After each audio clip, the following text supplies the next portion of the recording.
What's up, Bitcoin Net? How we doing? Welcome to the stream. What's good, folks? What's good? How we feeling? How we doing? How we looking? How's life? I hope it's good. Hope everybody's doing well. Maybe go update my game. Ooh, hindsight's out now, huh? That's good. Maybe we'll play that sometime soon. I gotta update. Of course, nothing's ever updated, right? I also need to go top off my coffee, really. Got a lot to do. We got a lot to do, folks. Welcome to the stream, early gang. Gucci gang. We're happy that you're here. Big day planned. We got to give away a ticket. We are going to play some Cult of the Lamb, and we are going to wrestle with an article. Isn't that fun? That's always a good time. United Methodist News put out an article 2 days ago about the digital church, and I always like to just respond. Since I am doing the thing, I'll respond, and I would encourage your responses as well. We'll engage with them together, and I'll put this up on our YouTube to engage more seriously and critically. Yeah. Ironically enough, the article is titled, "Church Must Think More Critically About Digital Presence." And I might argue that they, in fact, are not thinking critically. Good morning, H-Man. How we doing? Welcome to the stream. Glad you're here. How's the morning treating you? You just getting into work, or are you still at home? Are you still with Bibi? I need to top off my coffee before I get going. It's cold. Starting the day off with an Arizona tea at work. Sounds delightful. Any lemon in there? Wow, you're a pastor playing this game? I know, McDoohoo. I know. By the way, McDoohoo, you need to message me your address. You want a free t-shirt? Either a t-shirt or a sticker pack. I can't remember which one it was. Oh, I don't have it on here, of course. Yeah, I'm pretty sure you want a t-shirt. Message me your address. I need to get that to you, my friend. Or I can bring it to LTN Con in October if you can wait that long. Either way, let me know. How did I do that? So last Friday, we had a sub stream where we did a ton of subs. You can see we have 83 subs down there. And you were gifted a sub. And whenever you either sub or are gifted a sub, you get to spin the sub wheel. And the sub wheel has 5 prizes, and then everything else is a gachapon. And the prizes reset every week. One of the prizes is a t-shirt. So you won the t-shirt. You got real lucky, my friend. Yep. Yeah, if you guys want a spoiler, do you guys want a spoiler for this Sunday's sermon? Not only am I playing this game, this Sunday's nerdy sermon is going to be about it. It's a good game. It's a good game, dude. It's a good game, and it's got some good arguments. Agatha says, coffee sounds great. It does. I need to go replenish. I'm going to go replenish. I'm going to go drop in general real fast that we're live. I'm going to drop, let's see if there are any Cult of the Lamb gifts that are appropriate.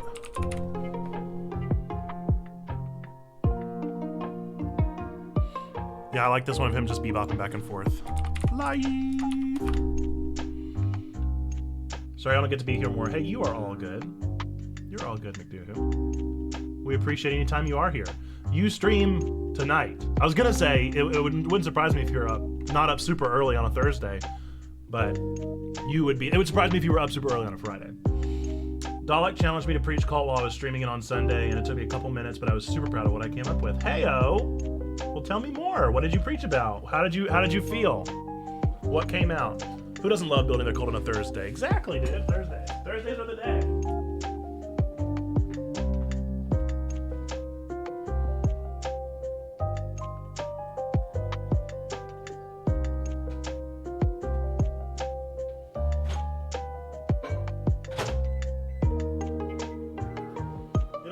This is kind of a make good because I said I was going to do this. On Tuesday's stream, and then Omori just took so long. Friday is the day off, so I sleep as long as the baby lets me. Ooh boy, how old is the baby again? Because we're at the 4-month sleep regression, and so I got to wake up at 5 this morning, and that was really, really nice. I slept in a lot. The root of it was, I suspected the whole game is leading us to having to fight the God that we're serving, so the power that we're getting in order to overcome the heretics comes from the followers that we work alongside of. 4-month sleep regression. Yeah, it's awful. It's awful. It's so rough.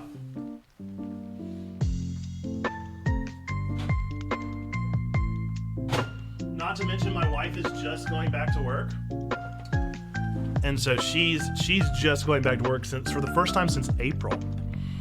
So we timed it just right so that her summer break, she's a teacher. So we timed it just right so that the baby would be here, she'd get her maternity leave, and then summer break would start. And so we timed it precisely how it needed to be timed. And it just worked out just right. While the heretics are challenging us to exploit, our cult followers, we're actually working alongside of them, being lifted up by them. I love it. I love it. I love it. I'm going a bit of a different direction, but that's what's so good about games. That's what's so good. 7 months. She has to be going through some sort of regression. I feel like there's an 8-month regression. Is there a 7-month regression? There's so many regressions. There's so many, dude. What a nightmare, man. Oh, kids. Oh, kids, your nightmares. Glad the baby cooperated with that planning. Yeah, exactly. And I think with the 4-month regression that we're going through right now, if we weren't already determined, we're having no more children. 2 children it is. We're so thankful. We love the 2 kids. No more. No mas. No mas. All right. We're gonna look at this article real fast before we get into Cult of the Lamb, just because I saw this the other day and I had to address it. I had to address it just because I think it is so bonkers, some of the things that this guy says. I think he's got a lot of really good ideas. I want to say that first.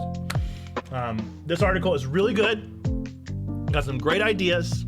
Misses the mark in a very important way. Oh yes, thank you. Exclamation point ticket if you want to enter for a chance to win a free ticket to the Satanic Panic viewing on Saturday.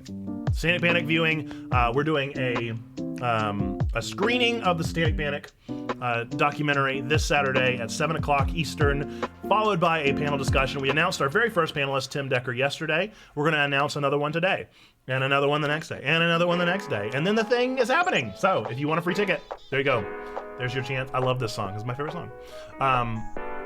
So anyway, I want to read this article, and I want to be totally fair and upfront about the fact that I don't think this guy has any ill will. I think that very generous with a lot of the things that they say, but the issue always with digital church, and this will be the running theme through the video, the issue with the digital church is that it's really hard to judge it fairly if you're not in it. It's really hard to judge it fairly if you're not in it. This is nothing new. It's the same thing that's been happening to the Fresh Expressions movement since we very first heard of it. You can't understand a beer and hymns until you go to a beer and hymns. Whether you drink the beer or not, you can't understand the camaraderie of the event until you experience the thing. So that's pretty much the article, but we're going to actually respond to it and read through it so that we can fully understand and wrestle with this guy's challenges here. Boom. All right. So we're going to read through this really quickly just to respond as we think we ought. We are Checkpoint Church. We're a church for nerds, geeks, and gamers. We're online on Twitch, Discord, and YouTube. We're also everywhere else, but those are our main 3 platforms. So that's just to help us kind of approach this thing with maximum humility. This song feels super loud to anybody else. I might crank it down a little bit because that feels overwhelmingly loud. I enjoy the bird song. I really do. Gonna take it down just a seismic hair. I said seismic because I read seismic. That's hilarious. Okay, so church must think more. This is from UMNews, by the way. UMNews put out this article. Church must think more critically about digital presence. Some of you may remember that I put out a response. Yeah, I lowered it just a little bit. Some of you may remember a response not too long ago about that was kind of in favor of metaverse churches, which I have no problem with metaverse churches. We responded to that, but this is kind of a response to that article. So this is UMNews being fair and offering both sides to this thing. Here are the key points. We're not going to read those because we're just going to get right into it. Yeah. Methodism is an inherently practical movement from the very beginning. Founder John Wesley was conscious of the question, what works? In other words, he was intent on finding the best means for reaching his ends, which I understand to be expressed best in his own words, to spread scriptural holiness across the land and reform the nation. Whenever I first read this, I got real excited because I was like, yeah, dude, we're on the same wavelength. I love what you're saying. It sounds like me and you are going to get along. Wesley's biography is filled with moments in which he discovered new and better ways to accomplish his ministerial goals. I want to be respectful. This is Wes Magruder. Reverend Dr. Wes Magruder from, okay, it doesn't say where, but this is Wes Magruder who wrote this, or Magruder, or Magruder. I don't know how you pronounce it, but I'm going to say Wes Magruder. Okay. So, for example, despite his initial misgivings, Wesley began preaching outdoors in fields, where he discovered he could draw large crowds to hear the gospel. Later, he discovered that dividing Methodist societies into classes of 12 was not just an effective fundraising scheme, but a novel approach to pastoral care. He equipped laymen and later women to become traveling preachers, then ordained some of them by his own hands. He's a missionary with GBGM, the Global Board, or General Board of Global Ministries. Perfect. All of these strategic choices were practical solutions to problems that Wesley faced in everyday ministry. It seems that the drive to practical innovation is part of the Methodist DNA. We still ask, does this work? Is this effective? Can this be replicated elsewhere? Totally. That was something that was brought to my attention the moment that I started Checkpoint Church. Was from the very beginning of planning a church, the major question that I was asked by leadership, by the district superintendents, by church developers was, is this replicatable? And it is, but it's got to be pretty specific. Yeah, we are talking about John Wesley a little bit here, in addition to digital church. Okay, 2 years ago, in the early throes of the COVID pandemic, I did some research among North Texas Conference clergy, love North Texas Conference, great people, and found that most were already offering Holy Communion online, even though they had little to no strong theological rationale for doing so beyond the simple formula, does online communion work?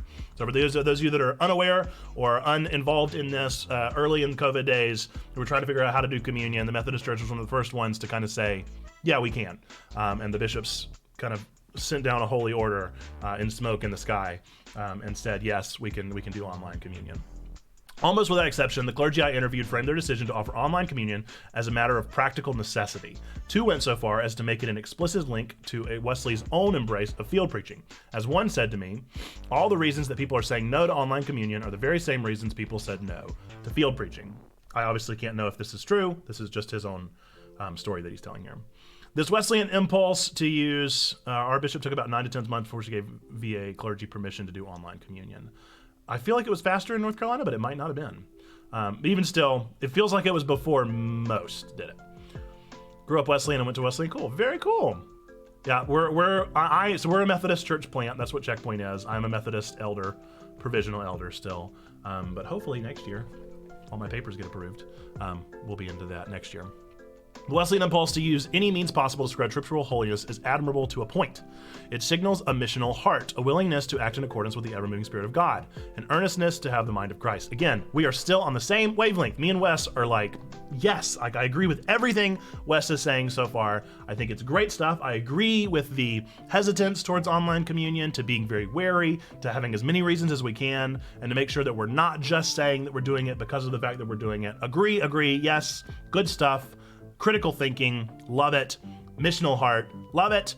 Yes, big fan. Everything's good so far. But an uncritical embrace, this is where things take a twist. But an uncritical embrace of any and all means is a dangerous position in this particular period of history. We are in the middle of a seismic shift in technology, particularly digital communication technology. Not only do we not know where these new technologies are leading us, we don't know what effects they will have on us as human beings, as Christians, or as Methodists. The United Methodist Church's default position towards digital communication seems to reflect the belief that all technology is value-free. Every new app, platform, and invention can be used for good or evil depending on the user. Therefore, the reasoning goes we can and must embrace these new technologies to spread our own content. We propose to simply apply the general rules to every device we have, asking whether we are doing no harm or doing good. So, I got no problem with the Baptist McDoohoo. You're all good. You're all good. I'm way more specific than denomination. I like to know what people believe on a base level beyond just denominational leanings, because there are so many various flavors of Baptist, and there are so many various flavors of Methodist. The pure illusion that all denominations believe the same thing is so, like, I don't know, impossible. I know we're like the most acquaintance of acquaintances, but I'm happy to read papers for you in this process to lift you up, brother. Well, I will let you know as I got this. At the very least, just pray for me. Let me know, that you're praying for me. Encourage that. I'm not too worried. For the most part, I've done well on all the papers. I like writing anyway, so I feel pretty good about it. But I'll run it by some folks, and you'll be on the list somewhere there. Went the opposite way. Grew up Baptist, through non-denom, then nothing. Now UM by affiliation more than anything. I get that. Thanks for the lurk, Whit. I'm not a fan of denominations for the most part. We all differ on open-handed issues. Yep. Agreed. Okay, so this paragraph is where things kind of take a shift. I don't know necessarily if I would call this the United Methodist Church's default position. I would definitely say that it is my default position. You've heard me talk about this before if you've been on this stream before, if you've heard me talk critically about digital church or about social media platforms or about any kind of platforms along those lines. I would not describe them as being value-free. I would describe them as being tools. I like the word tool. I see Twitch as a tool, as a medium. To me, to say that technology is value-free is putting too much qualitative data on technology, as if acting like my experience on Facebook is the same experience you have on Facebook. Twitch for us, I've described it as this before, is our coffee shop. Twitch is, so in the church plant community, when you start a church, where do you go? You find the coffee shop, you find the bar, you find the watering hole, as they might have called it in the olden days. You find the place where the people are, and you meet them. What is the coffee shop in that scenario? The coffee shop is a tool. It has no value. Third spaces is another word. It has no value one way or the other. It's not good or bad. It is a tool to be used. And every tool is a little bit different. Some coffee shops may be better than other coffee shops. Some experiences may be better than other experiences. But at the end of the day, the purpose of this place is a tool by which to meet people. So whenever we apply the general rules to this tool, we're not applying it to a value-free or value-full thing. We're instead applying it to the way that we live in this space. It has way less to do to applying it to the platform, way more to do with applying it to ourselves. I think that adds up. So I think that's where our first difference here goes. I don't know if I would call that the UMC's default position, but maybe it is. Maybe I'm unaware of that. But I think that, yeah, it depends. It comes from the people who use it. They even say that, right? Depending on the user. But even still, I don't think it's a good use or an evil use. I think it's just a use. I don't see Twitch as being a good or bad thing at all. I don't see our Twitch as being a good or bad thing. I see it as being an opportunity to meet people. It's simply a tool used. Simply a tool, simply used. Some people use it as a good or bad thing, but for us as a church, we use it as a tool. Value neutral, maybe. I just don't even see it as being a thing of value. It is a conduit. It's a thing that connects. There's nothing more to it than that. But I could see maybe value neutral would get me a little bit more on board. But I just see it as being that's distracting from even what I would want to refer to it as. Okay, let's continue. That's why the church has mostly supported the practice of online communion. Conferences have held workshops that advocated both and. We love Jason Moore. They didn't say it, but value, so that's what value neutral means. It doesn't inherently have value. Value comes from its use. Yeah, I'm pushing back even on it, but I like it. You're not being contrarian. You're expanding the ideas. I like it. Okay. Both and approach to streaming worship online. Practically every local church now has a social media presence. I want to push back again.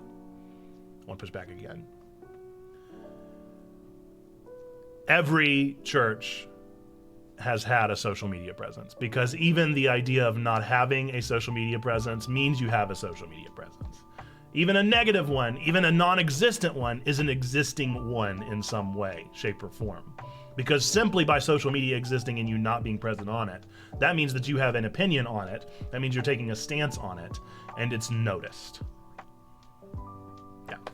This position can also be seen in a recent UMNews opinion piece. That's what I talked about, that this is a response to, which advocated that the church stake out a presence in the metaverse. The reasoning goes, the metaverse is a part of our world, therefore we should be present in that world to offer Christ. One of the longest running debates among technology's ethicists and philosophers is the question of whether the tools we create, there we go, so he now acknowledges they are a tool, whether the tools we create are truly value free. From the earliest days of the 20th century, Louis Mumford and Jacques Ellul began sounding the alarm that technological progress itself is not an intrinsic good and that it can act as a kind of idol, an unacknowledged god of modern society. Agree. I think that it is a tool that we could worship and that some people do. Marshall McLuhan showed us clearly that every new technology does more to us than we recognize, especially at first. The school of thought which he founded, including such names as Neil Postman and Douglas Rushkoff, continues to sound the warning that social media, virtual reality, and artificial intelligence are not simply tools that we wield at our own volition to shape the world around us. These tools are shaping us, and we don't know yet how they are doing it. So, it's such a weird thing to talk about exactly what you said, Zargathos. These things that are idols, and that technology is more of an idol than anything else. This can happen to anything. It does happen to everything. It is everything should be seen with nuance and with the flavor that it deserves.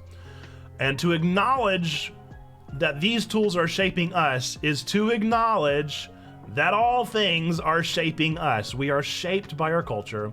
We are shaped by our environment. That's just life, man. That's just what it is. Of course we're shaped. Of course we're shaped. What a thing to say. I'm shaped by everything that goes on around me, right? I'm shaped whenever I drive down the road and I'm experiencing the momentum of driving, of stoplights, of green lights. I have my own rules and parameters that I set for myself whenever I drive my car, and I am shaped by these things that other people were shaped by. My experience of seeing my dad drive next to me and maybe start to like whenever somebody slams on brakes in front of him, that was me being shaped by his driving. Of course we're shaped. We're shaped by tools. We're shaped by everything that we experience. It does come into us, and we experience it in some way, shape, or form. Okay, so of course we are shaped by technology. Anybody that does not acknowledge that we're shaped by technology is fooling themselves. Of course we are.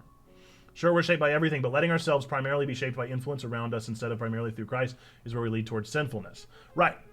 But I don't even know if it's so much of letting as it is intentionally doing things that Christ might do. Intentionally considering things through the lens of Christ. There's only so much letting and allowing we can do, but we can be intentional about doing the things through the lens of Christ. We're beginning to discern that something is not right. We might disagree here. To cite one example, an increasing amount of academic data shows that social media use among young people greatly lowers self-esteem and feelings of self-worth, particularly among girls. Perhaps the most Christian thing the church should do would be to urge young people to stay off of social media. Okay. Good morning, Christina. How's it going? So that's a big sentence that he just dropped on us and I don't think didn't adequately work that out. Okay. There's way more to be said here. There's way more to talk about. To assume that self-esteem was never lowered before social media and that self-worth was never lowered before social media is a false assumption. This has always been a thing. It's just more prevalent now, and we're more aware of it now. Maybe it lowers it more than it did before, and we should talk about that. But to throw the baby out with the bathwater is kind of missing the point of the thing. Great example. Right now, there's literally an app out there. I think I follow McDoohoo on there, where it's called Be Real.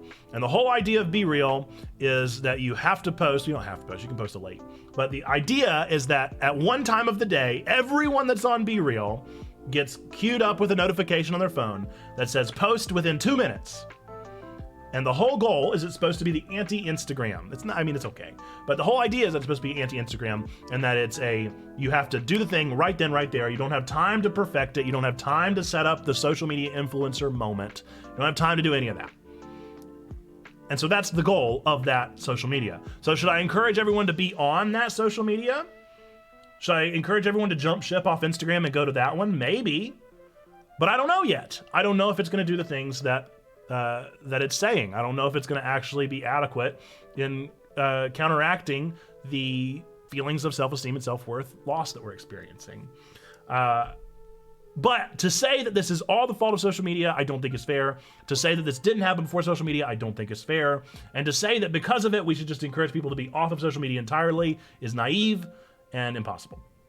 Instead, I'll go back to reading. Instead, the church, like every other institution in the world, actively encourages people to become involved on social media. Who, where, and when?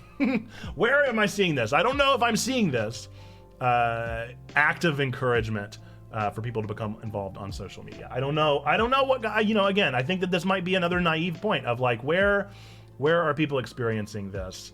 I have never experienced the church encouraging me to be on social media. That's just not something that I've felt. Let's see. Perspective says, yeah, that was a big pain point at my wife's last appointment during COVID. She said they wanted in-person worship. We just want to see our friends again. They started outdoor worship. Then the narrative became we just want to be back in the sanctuary, even though that meant some folks couldn't attend. Then complaints about social distancing and masking in the sanctuary. The space was important overall. Sorry for the wall of text. All good. Maybe we're more aware of social pressures that have always been put on others because technology has brought our world a whole lot closer together. Yep. I will indeed echo that. I think that is the point, right? Social media has done nothing more than amplify the existing culture that we already lived within, right? That's a part of the reason why I love the movie Turning Red so much, is that I think it does a really good way of illustrating the familial drama that existed at the height of social media starting, right? I mean, that was right at that time, still happening before these kids were on social media. They deal with those societal pressures of their family. Highly recommend it. Okay. In fact, the church cannot bear the thought that it should not be present on social media. A little sassy, Wes. You're getting a little sassy now, which I know because I'm always sassy. I don't think that's true. I think that is simply not true. First off, what is this article, Wandering Night? This is an article put out by UMNews on digital churches, or churches should think more critically about their digital presence, that I wanted to respond to on here. So I don't know what churches this guy is experiencing. We have received so much heat because of the fact that we are so present online. The church is so anti-digital church. I would say that more often than not, I find people that are excited about it, but the amount of people that are actually doing it, not very popular. Not really the thing that every church is doing. It sometimes is more like pulling teeth. So I don't know. I don't know if that's fair. If one were to ask, why must we be so active on social media? The only honest answer that can be given is because everyone else is. This is the sentence that made me want to respond to this article. This is the one. The only honest answer that can be given is because everyone else is. False. False. False. The only honest answer for us is because that's where people are not being cared about. Why are we active on Twitch? Because no one in the church is caring for them. Now, obviously, we have groups like Love Thy Nerd, God Squad Church, Jate, Lux Digital. We have all these people that are doing it now, but the reality is that the only honest answer being because everyone else is doing it? Come on. You're a dad talking about like going to a friend's party on Friday nights. You're not talking about an adult planting a church or starting a digital presence online. Don't know where he got this answer, but this was the sentence that absolutely set me off. If one were to ask why must we be active on social media, there are so many more answers than the typical peer pressure answer of because everyone else is. That just ticks me off so bad. So I had to respond because that is just not fair. Exactly, Sneaky. It's probably his answer. Maybe it's an answer that he's heard once or twice. Maybe it's an answer that his buddies talk about as they're sitting around the dinner table ranting about this up-and-coming digital church presence or near them or whatever it may be. But the only honest answer, come on. You're absolutely being unfair to all of the hard work that so many social media people are putting on. So, unfair, Wes. Unfair. You've had me. You've had me. You've really done a lot of good work here. Very impressive work of working in ideas of talking about things that are very fair of Wesleyanism and of the approach to all this stuff. But then you really, really mess up with this sentence. You totally throw away your argument with this obvious, I don't even know if I'd call it a straw man. It is a NIMBY. It's a NIMBY moment. This is a not in my backyard moment. This is a total lapse of judgment call here. Delete this sentence. Delete it. Take it out of the article. Instead, maybe invite with this. Why must we be active on social media? I'd like to hear your answers. That would be a better one. That would be a better question. Why should we be on social media? Okay, let's move on. There's another sentence that kind of cues me off here that we'll get to soon. I'm a student pastor in a brick and mortar church, and I'm looking for ways to have a more digital presence because that's where our students are. We've had a great response to our Discord, and now I'm thinking about what it would look like to use Twitch. Absolutely. Absolutely, McDohum. And the stuff that Movika is doing is great. Even though, I mean, you guys are not a church, you're certainly a group made up of believers.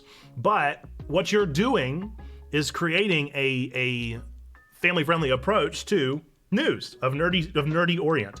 And so even what y'all are doing is a kind of form of reaching people and providing a safe and family-friendly presence that people like myself and like LTN and like all these folks can point towards as an example of a news source with which to pull from. So, yes. Okay. Let's continue. We're living in a far different time than John Wesley, particularly when it comes to communication media. Agree to disagree. His decision to preach in the fields didn't change the medium of his sermon, it only changed the spatial context. Agree to disagree. He still spoke in the presence of his listeners. The act of speaking and hearing occurred in one place. Something different happens when we use electronic or digital communication. Our communications become disembodied. Mind and body are separated. My friend, Wes, you've had me, but you're making these bold declaratives out of nothing. You're making really, really bold statements out of nothing. Out of absolutely nothing. The only way that you're proving your point is that I'm reading this article online. You wrote this article online. You sent this through emails to the people so that you could make your argument. You are now live on Twitch because you wrote this article online that I'm able to read online because you sent it over an email and got approval through an editor. Is my mind in this? Is my body physically in this? Yeah, I'm responding. My shoulders are raised, my hackles are up. My body is in this, as well as my mind, because you wrote this salacious article. You wrote this thing that is unfortunately tone deaf. So let's talk about it. Did preaching in the fields change the medium? Did it change the medium? Did it change the way that people experienced the sermon? No. No, it didn't. I agree with you. I agree that it didn't change the way that he experienced the sermon. Maybe people were a bit more distracted. Maybe those with ADHD were able to look around and see the trees and birds and stuff like that. I don't know. I don't know what it looked like back then necessarily. But indeed, they received the words. Still spoke in the presence of his listeners. The act of speaking and hearing occurred in one place. What is a speaker? What is a monitor? What is a thing that can be heard? What is speaking if not sound? And those that are experiencing this Twitch right now are hearing my voice actively in real time, and they are hearing it in real time, thus occurring in one space known as 9:30 a.m. Eastern Time on twitch.tv/checkpointchurch. We can debate the nuance and the freshness of life all day, but to just boldly declare that something different happens because we're disembodied, I beg to differ. I'm interacting with the chat right now in real time. I'm talking to people in real time. My mind is in this. My body is in this. I'm viscerally experiencing this article in community. You just can't make these bold declaratives whenever I have demonstrable evidence that something is happening right now. Let's continue. This is a feature of contemporary life that the church ignores at its own peril. The only one doing any ignorance, the only one doing any ignoring, Wes, my friend, is you. You're the one ignoring things.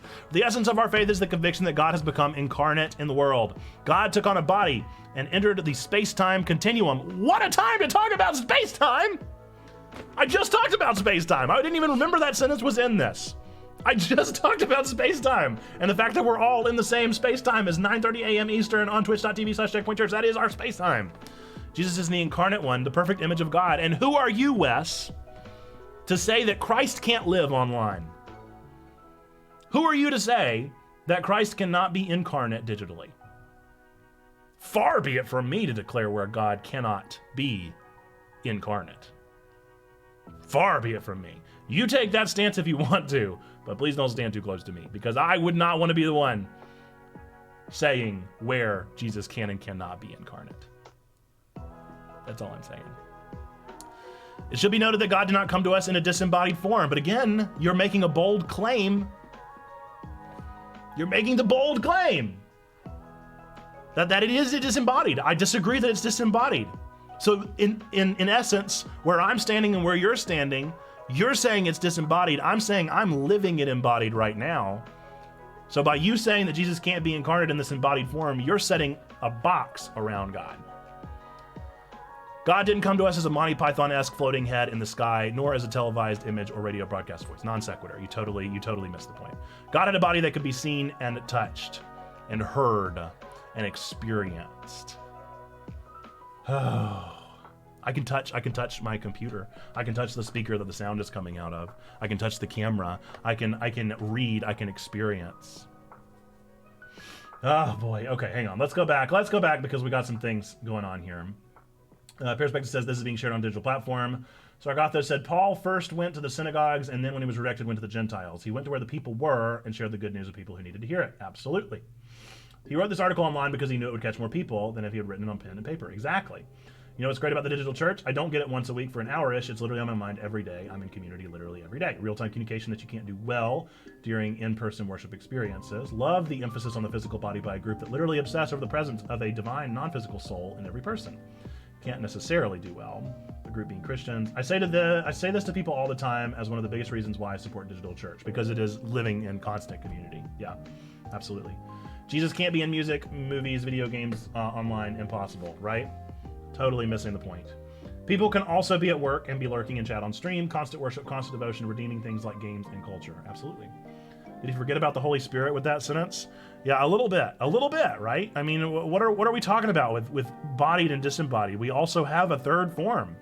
We also have a Trinity. We got all of it. You know, I've never touched God, so like, yeah, what a non-point. Totally non sequitur, totally getting from a side, you know, with the exception of maybe communion. Maybe communion, which again, a good Wesleyan would say as often as we gather. So maybe we should be doing communion every single time. Maybe we should just constantly be in communion. Oh wait! We are! We're constantly in communion. We're constantly in community with each other. Jesus came and instructed his disciples to therefore go, didn't define the how.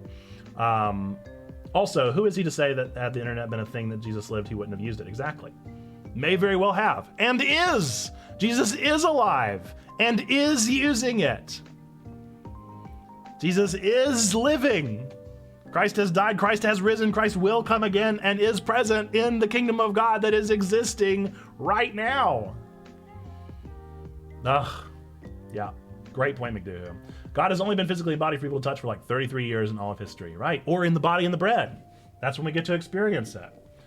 I was listening to something that talks about principles versus laws. Living a principled Christian life is essential to all the members being a part of a collective body. And so we're working towards it.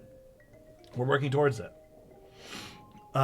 towards living in a principled Christian life. And the best way that we've found to do that is through constant accountability and learning from one another, which we're doing better than any church I've ever been a part of. That is the online church. Here's the central problem. Let's get to his conclusion here. Here's the central problem. We don't know what it means for an incarnational face to be represented in disembodied ways. But again, my friend, the issue you're making is by even calling it disembodied in the first place. This article totally loses its legs just by saying disembodied. We've not yet asked the harder questions about online faith. I agree we haven't asked the harder questions. That's why I wanted to like this article. I wanted to. Whenever I first read it, I really wanted to like it because I so deeply agree that we're not asking the hard questions that we need to be talking about more. We need to. But these are the wrong questions. Will a digital church slowly lose its convictions that God was incarnate? What are you talking about, dude? Will a digital church eventually distort the meaning of the gospel? What are you talking about?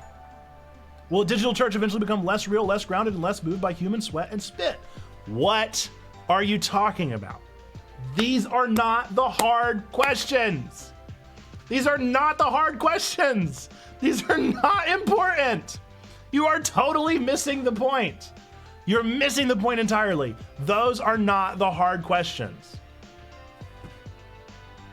Totally not the hard questions that I'm asking. I'm asking, how do we reach new people online? How do we make sure we're not just continuing to reach Christians, but instead we're doing the hard work of evangelism to atheist, agnostic, non-Christians, people that have never heard, the nuns and the duns? What are we doing with the nuns and the duns online?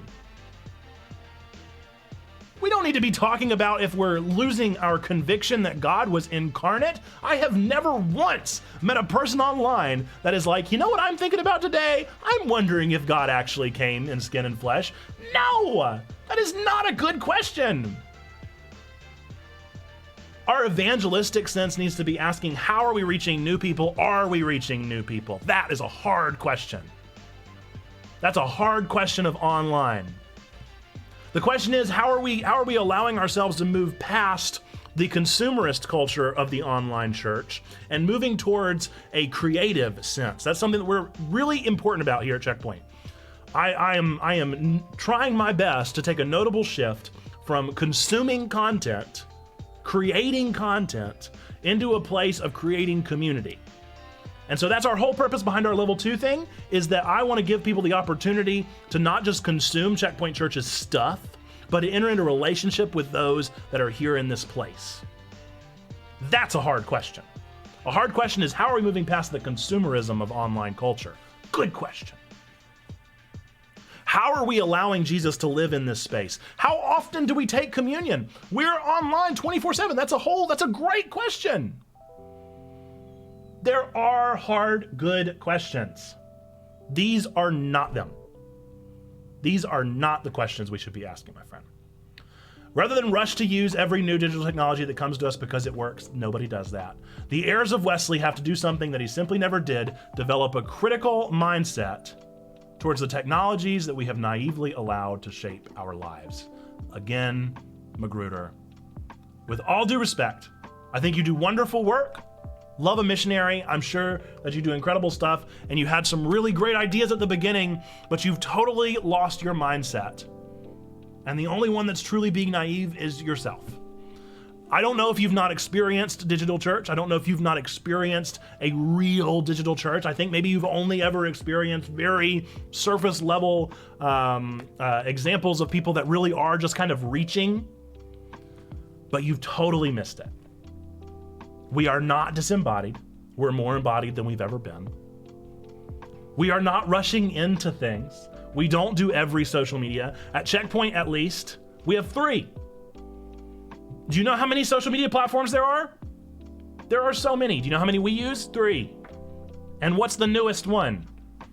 Maybe Discord. Discord's been around for quite a while, but I think it's newer. So I have full respect for Wes Magruder. I think that you mean well. I think that you genuinely care about John Wesley and the Methodist approach to digital church. I think you care. I think you mean well, but I think you've missed the mark in not seriously, critically thinking about the right questions. You're thinking critically, but you can't think critically if you're not thinking about the right things. You're asking critical questions that are not critical. Let's go back to the chat and then we'll wrap this up. I don't know about you, but I completely dissociate from my body when I use a computer. So disembodied. You're very right. These are good questions to ask. There are good questions to ask, but these aren't them. Yeah. Those are questions that are asked by people who are scared of losing their traditional spaces, doctrines, and beliefs. It comes from fear and not from wonder. Yes. There is nothing curious about those questions. There is no imagination. There is no possibility in those questions. Those are fear-based questions. Excellent point, Zargathos. Totally agree. Community instead of content, that's a good question. How are we reaching past digital masks and getting to know people in real ways? Good question. Agreed. Those are all good questions. My big question about the digital church is, how can I serve people in a missional sense? What are people struggling with? What can we do to combat racism online and misogyny online? How can I stop trolls?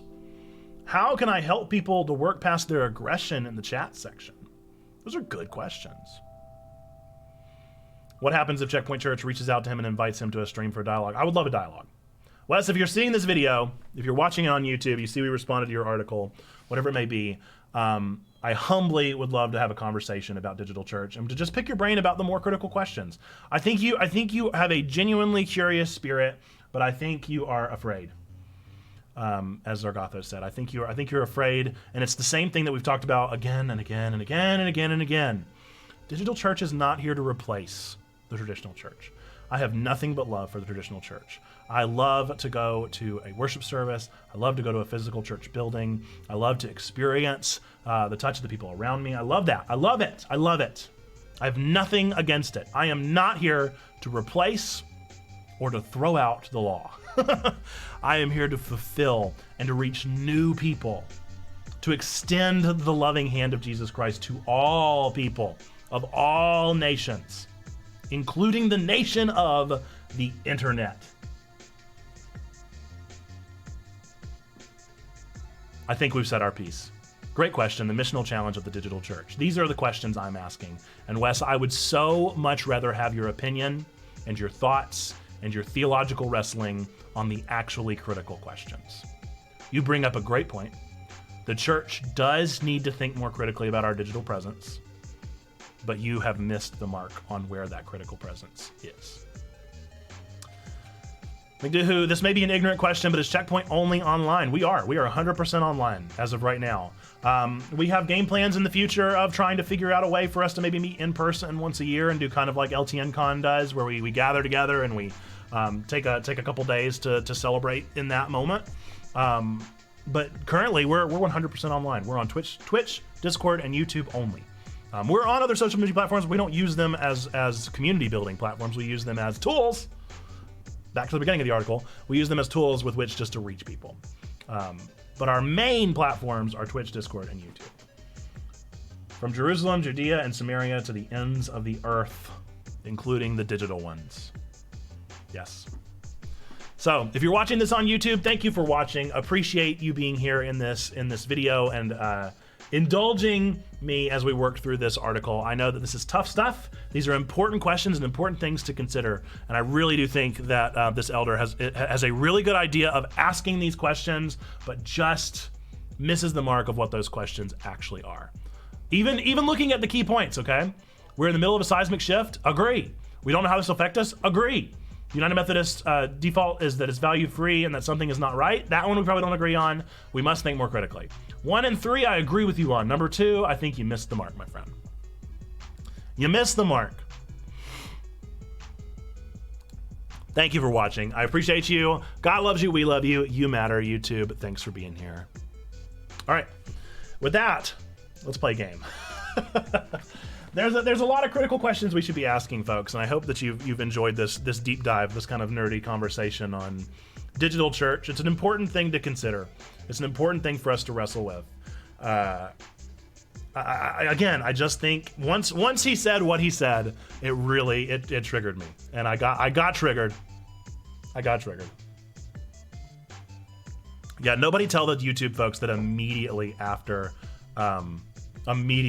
we finished that conversation that we played Cult of the Lamb. By no means in opposition to the online-only format, but just out of curiosity, how do you do discipleship? I appreciate that. No, I think, I've said this before. I think it's perfectly fair and right to doubt the online church. Perfectly fair, perfectly right.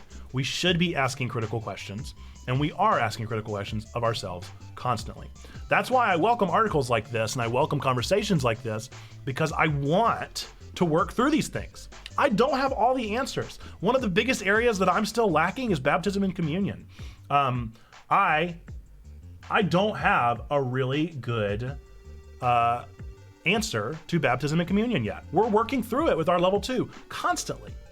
We don't have an answer to membership yet. So in the Methodist Church, for those of you that are familiar, we have a membership system. So you join a church and you become a member of a church. Well, most of our community are probably members of other churches. So what do we do? What are we then? These are important questions. So no shame asking that question, McDouhou. I don't take any offense. We have a discipleship pathway. And the way that we see our discipleship pathway is through the platforms that I've mentioned. So we see it as a funnel model, right? The biggest part of the funnel is Twitch. So we want to meet people on Twitch. I've described it already as our coffee shop. We want to meet them for the first time on Twitch. We want to get to know them and say, hello, welcome. We want to learn more about you. So we're entering into the third space of Twitch, and we're saying, here is Checkpoint Church. We're not ashamed of the fact that we have church written down here, but we just let people know, hey, look, we are here to meet you. We meet people on Twitch. We say, hey, if you want to learn more about us, come to our church building. Our church building is Discord. So what have we done so far? We've evangelized on Twitch, and then we've taken a step into discipleship by getting to know people, inviting them to our building, visiting us, getting to know us for the first time on Discord. You're welcome to our Discord. We get to know you a little bit. We talk to you a little bit. We answer questions of the day. We talk about anime. We talk about whatever you want to talk about. We get to know you in the fellowship hall. We have meals together. We celebrate together. We have lunch together. We get to know one another in that space. It's our next tier of our discipleship model. We have a lot of people that come from Twitch that join our Discord. Next level down is our YouTube. So I write weekly nerdy sermons over on YouTube, and I post them in the Discord. So they happen in our church building, but they're also on YouTube as a platform. So those are things that we care about that are being brought to light within the idea of the Bible. So for instance, our most recent one, we talked about Lycoris Recoil, which is an anime, and I say, what can Lycoris Recoil teach us about God? And so I bring them into conversation with the Bible. I present them in a really short sermon, and I post them on our Discord. We enter into conversation with them. We talk about them. So boom, evangelism, visitation, getting to know people. The first step of discipleship, just presenting the Bible. Then we started something called Level 2. That's why Perispectus pinged that over in the chat. Level 2 is the first opportunity where all up until this point you've been consuming, right? You've been consuming our Twitch content, you've been consuming our Discord community, you've been consuming our sermons on YouTube. And then, once you're ready, we ask you to learn more about Level 2, because Level 2 is where you say, hey, I'm no longer interested in being served by this community, I want to be serving this community. I want to enter into a place where not only am I watching the sermons, engaging in the community, engaging in the Twitch, I want to be a leader in that way. I want to not just consume this, but to be more a part of the conversation. So that's our latest form of discipleship, is that's where people are entering into relationship with us and serving alongside us. So that's our discipleship pathway as it exists right now. Again, we have major questions still. Where along that pathway does communion take place? Where along that pathway does baptism take place? We are an open table denomination. We believe that everyone is welcome at the table of communion. And so why on earth are we not offering it? Well, we just don't know how. We've seen people offer it online. We've seen people offer it. Do we offer it on every single stream? Do we offer it every single day on Discord? Do we mail you the grape juice and the bread? Do we let you use whatever you want to use? A lot of hard questions there, and that's what Level 2 is about. Level 2 is about asking those questions critically of ourselves and acknowledging that we're still an infant church. We're just barely getting our feet off the ground. We're barely learning our sea legs. We've not even had a worship service. We don't have one. And so we don't know what things look like, and we're asking the questions of ourselves. But that's where our discipleship pathway currently exists. Let's see. Also, clergy who are members of the annual conference. Yeah, so we ask ourselves the critical question of like, what does it even mean to be a member of this church? I think discipleship is very doable. Education can be done with tools like the Bible Project makes. Agreed. We've also worked on our own tools as far as these nerdy sermons. We want to take these nerdy sermons and critically reinvent them into Bible study programs that we're able to create small groups around. We tried to do that a couple months ago, but it messed up. It messed up a little bit as far as we just didn't have the critical mass that we needed to get those organized. But we're doing those on Wednesdays where we walk through our nerdy sermons. Eventually, those Wednesdays will hopefully turn into small groups based out of those. Personal engagement and discipleship can be done on Discord through volunteers and leaders hanging out with and loving people, and we have that every single day. We have people constantly active over on Discord. I call it our monastic community because every single day of the week, people are getting loved on, conversated with, engaged with on Discord. When you say our, do you mean your church's online platform? Yeah, I think he said I'm on staff. Yeah. I just can't believe you as a church have all those Pokemon running along the bottom of the screen. As my wife's mom told her growing up, there's demons in them balls. Yeah, and we're still actively working on that because as I have learned from, we actually have our Satanic Panic event. By the way, exclamation point ticket in the chat if you want a chance to win a free ticket to our event on Saturday. We're literally doing a documentary on the Satanic Panic, which in my naivete, I thought ended in the 90s or even the 2000s with Harry Potter. But we've gotten a lot of backlash. We've gotten a lot of support. We've gotten a ton of support. We've gotten a lot more backlash than I expected from the Satanic Panic documentary that we're doing. I really thought we were past it. We are really not. I had a feeling people were going to have doubts about us doing a video game church and doing nerd church, talking about anime. We've actually gotten a lot of pushback on anime as well. But it really, really surprises me. It really, really surprises me how many people are against the Satanic Panic conversation. I don't know if people just don't realize the abuse that happened. I don't know what it is. But exclamation point ticket if you would like to learn more about that. This Saturday, 7 o'clock, we'd love to give you a free ticket. Enter for a chance to win that. We'll be giving away another one tomorrow as well on our stream. So you'll have another chance if you don't win today. I love that. Our church has been discussing how to better utilize our online presence. Exactly. And here's the thing about online presence that kind of is a soapbox for me as well. Online presence implies that you're present online. I don't want an online presence. I want an online community. We're forming an online church. That's my only pushback against the both and stuff. I love Jason Moore. I love all the stuff that he offers. But I think just like if you have two services at your church, okay? Here's the thing, all right? You got two services at your church, so you have a 9 a.m. and 11 a.m. These are two churches. I don't care what you say. Those are two churches. Maybe they have some of the same DNA. These are two churches. So if you have an online presence, if you have an online space, that's two different spaces. You have your physical church, your church that's gathering there, and then you have your online church. You just do. You just do. And so that's something that I always try to acknowledge as well, is like, let's say that Checkpoint eventually somewhere down the line decides to have this was in our original plan, okay? Let's say that we had done what I'd originally decided to do and have a coffee shop ministry.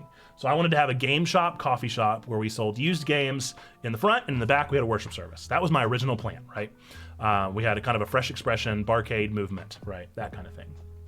Let's say we did that. And then we also had our Twitch community. Those are two different communities. Even if there's overlap, even if there are people going to both, those are two viable, different communities. So yeah, it's really tricky. Trying to do a deep dive on a default position on technology of the UMC. Yeah, I'd be interested to see what you find. Most of the BOD talks about affirming technology. There's Book of Discipline for anybody that's not in the Methodist Church. Affirming technology to further sciences, internet access, etc. I don't know about the default position. I really do think Wes made a lot of assumptions on that. Shoot, sorry I missed it, says Saint Bear. Yes, I like Bible Project. I think it's good. I just downloaded the app. I think you told me about it the other day.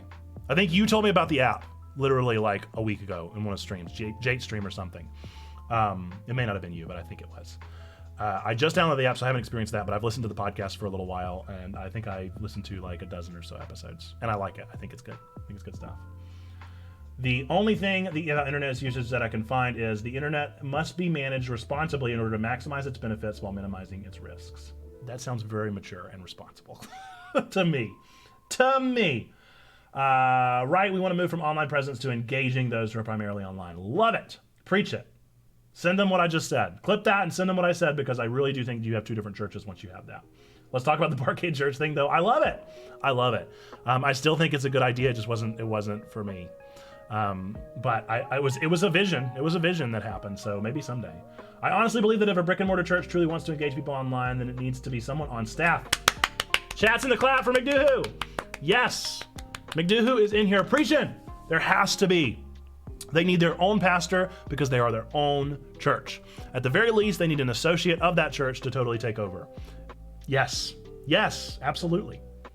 Literally been exploring design things like this for a few different church clients. I love it, St. Pierre. I think that it's very viable. You get that one for free.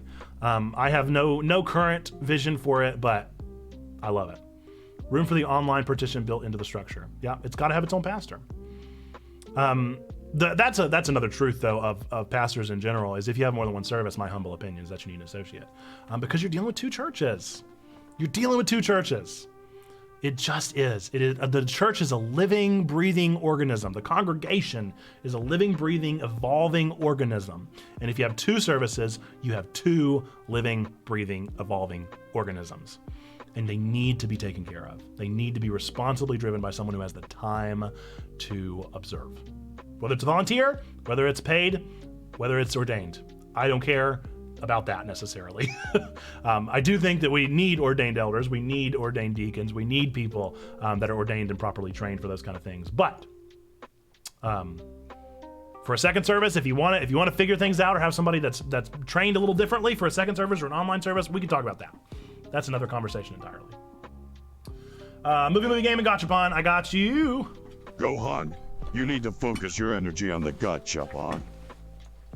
All right, let's find out what Zando's gachapon is. Piccolo said it. That settles it. I believe it. That's what I mixed them around. Thanks for your lyric perspectives. And then we'll get to a movie game for you. Doggone it! Zando, left or right? So many beans. So many beans. Left or right, my friend? I have the worst luck right now.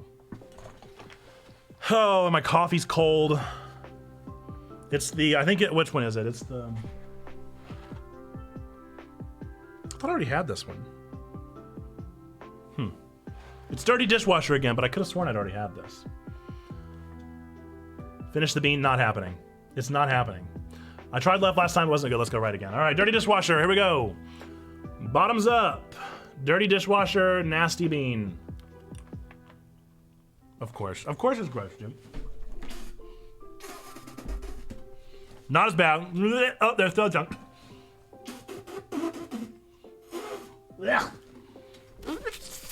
Again, tastes like a sock. Tastes like a sock. Tastes like a sock and old celery. What's up, Reverend Taco?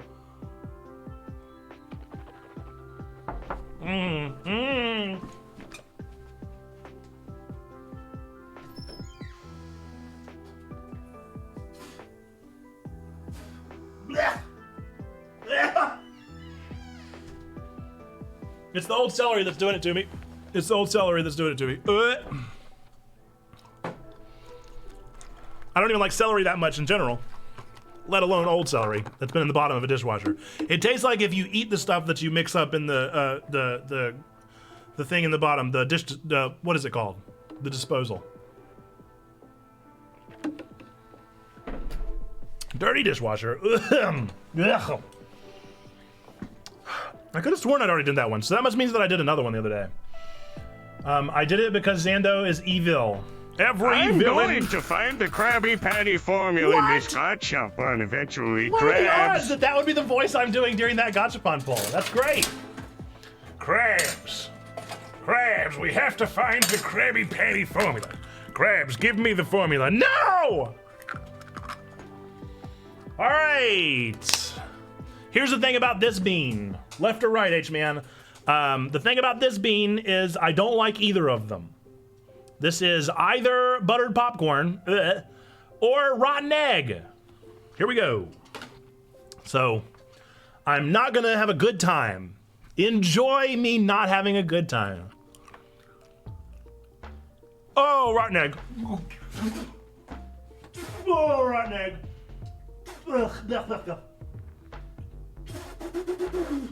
Not as bad as dirty dishwasher. Not as bad as dishwasher. I don't have to rinse my mouth out. Ugh, gross, dude. How can anyone like these beans? There's only one bean I will finish, and it is toothpaste. That is the only bean I will finish. I will not do any of the other ones. Ugh. Okay, now a serious question. Probably my biggest question is how the few folks making parallel efforts in the gamer church space synergies and amplify one another even more as allies, sharing lessons learned, dreaming for the future together, etc. Absolutely, St. Bear. The one thing I am most proud of in the Methodist Church is that we are really good at connecting. Even if we aren't, it is in our doctrine to be connectional. And so I am a firm believer in the connectional nature. I have been raised in connectional nature to the point that I want to work with the other gamer space communities. I am a genuine, humble spirit in that way. I have my own shortcomings. I have my own vices and flaws. One way I am not flawed is I am a co-worker. I am a person that welcomes, and I am a person that enters into a relationship. Whenever I first entered into the church plant community, I was warned there was going to be a lot of territorialism as I was planning a church. And I wasn't expecting it as much on digital churches. And they're really, it's not as bad. It's not as bad as the physical church, but I will always be somebody that connects. That is my calling, my belief, my thing that I hold devoutly. Anybody that ever tells me that the internet is too small or that we're too niche, I will say to them, you've got to be kidding me. Do you know how many people Ludwig is reaching? We are not doing anything until we work together. We are not reaching anybody but Christians until we do something together. So I will do everything I can to support the other organizations out there, the other communities out there. I will love them. I will lean into them. I will be in their chats whenever I have time. I will encourage them. I will lift them up. The one thing I am not doing currently is serving on any boards, just because that is so not Methodist to me. And so that is one thing that is not coming natural at all. Not that anybody's asked, but if they do, that'll be something that I'll be a bit uncomfortable about.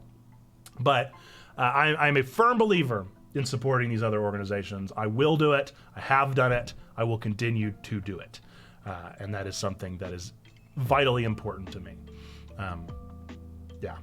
Speaking of connecting, UMC streamer game night sometime, absolutely. Zargathos, we need to keep connected. We have lots of other Methodist streamers out there, and at the start of the year, we'll probably do another big 24-hour charity stream. I haven't talked to the others about that, but between Checkpoint Methodist Gaming and Crossfire, I've learned of several others out there, and I would love to see us continue to do that 24-hour stream, just because 24 hours is a lot of fun. And we'd be able to break it up even more. We'd be able to have slightly shorter streams. Because last year we did 3 8-hour streams, and that was fun. But I think that Adam about lost his mind by the end of it. We're having a CPC game night tonight if you check out the Discord. Yes, we are. I'll hope to be there. We'll see if I'm there. I might be there late.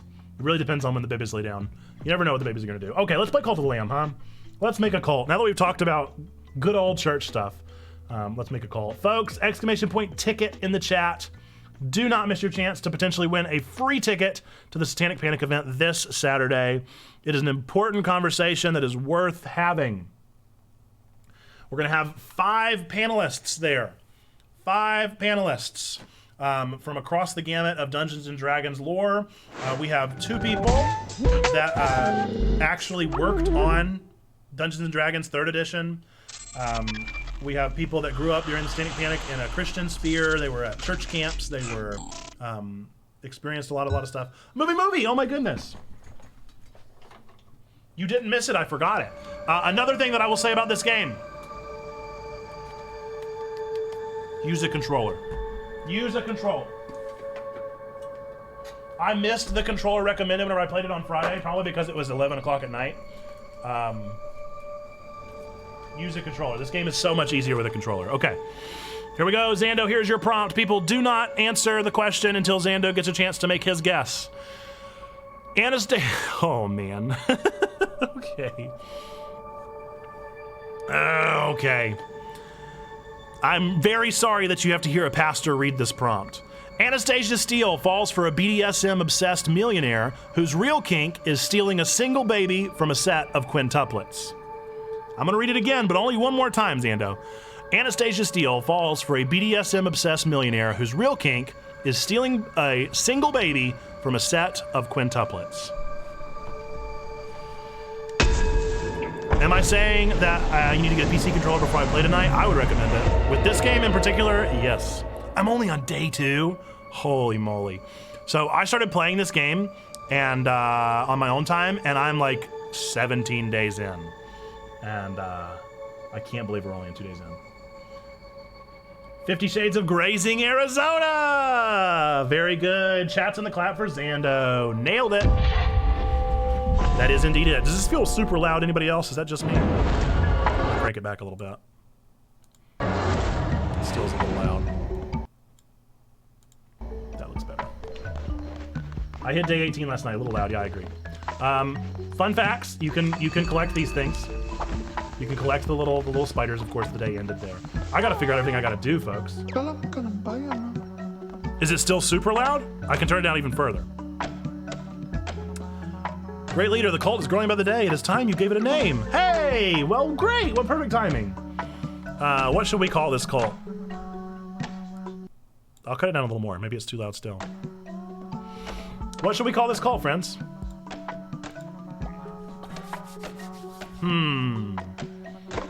Everyone in my cult are cows. Everyone in my cult are gonna be purple. That's the game. So I guess it could be the purple people eaters. Purple people eaters. Flying? Or is it flying purple people eaters? Will it go that long? Flying? Nope, just purple people eaters. Okay. Did you integrate Twitch? And if so, is it working for you? I have not integrated Twitch. Would you guys like me to do that? I'll do that. Purple people eaters. All right, let's see if we can connect to Twitch. It's got a whole configuration. Let's see if we can do it. Install. Configure. Before you go live. No! I think I can't do it now that I'm live. I think I have to do it when I'm off stream. Bummer, dude! All right, we can do it next time. As I understand it, you can join the cult. You can be one of the people in the cult. Rats, dude! All right, we got a lot to do. Holy moly. We got a lot to do. Yeah, if you did it live on stream, it probably didn't configure properly. I would configure it off stream. I wonder if I can preach a sermon. How low is my faith? Is pretty low. Good, I can preach a sermon. Holy moly. I only got 3 followers?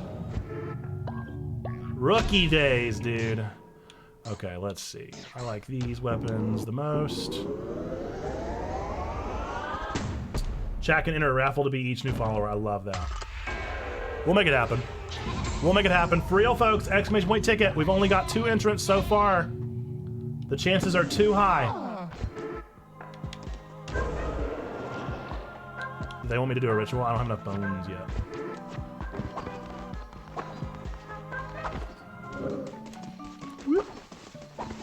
Alright. Beds are good. Looks like I got a little bit to collect here. I gotta clean up some poop. Yeah. I know all of this. I know all the things. Okay. Got a little farming. That's an interesting place for a farm. If I'm not the 3rd follower, I don't want to be one. Well, I did hear you're the 3rd coolest guy in the universe. Or something like that. Isn't that your catchphrase? Catchphrase! Alright. We gotta go get some bones. Dim bones, dim bones.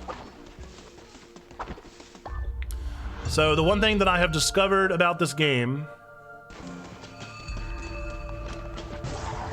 is 3rd coolest dude, that's it. The one thing I've discovered about this game is that it's a lot to juggle. The combat is not super challenging. The sim is not super challenging. But what is super challenging is doing them both at once. Especially because the sim always seems to demand more. Another thing that I've discovered is always cut the grass. Always cut the grass, because eventually you will get an upgrade that will allow you to use the grass as a non-damaging, non-lethal meal. And that is a huge thing to have. So the more grass you can have built up, the more meals you can have that will not harm your folks. It's a friendly tip. Friendly tip.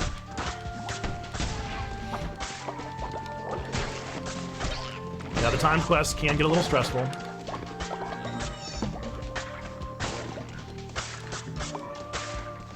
Always get the bones. Always cut the grass. Lots of bones. I have enough bones, so I might make it to the end of this one. I was just gonna leave early, but I forgot you can't do that because I don't have the upgrade unlocked yet.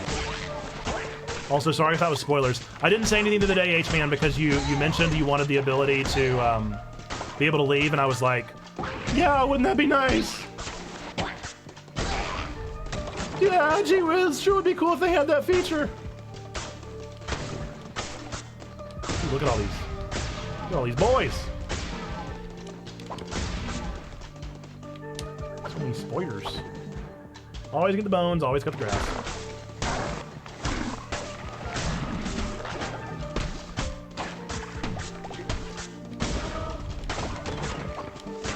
And always collect the things or else the spiders will come get them. Nice! Feather necklace. Let's see what tarot card we got. Shield of Faith. We stand. I did miss a tarot card. Blink. Blink. Blink. Blink. Also, in case you've never noticed, the tarot cards always have these little stars over them. That's how you know if the next area is a tarot card. Never take the reveal the map because you're just going to be going everywhere anyway.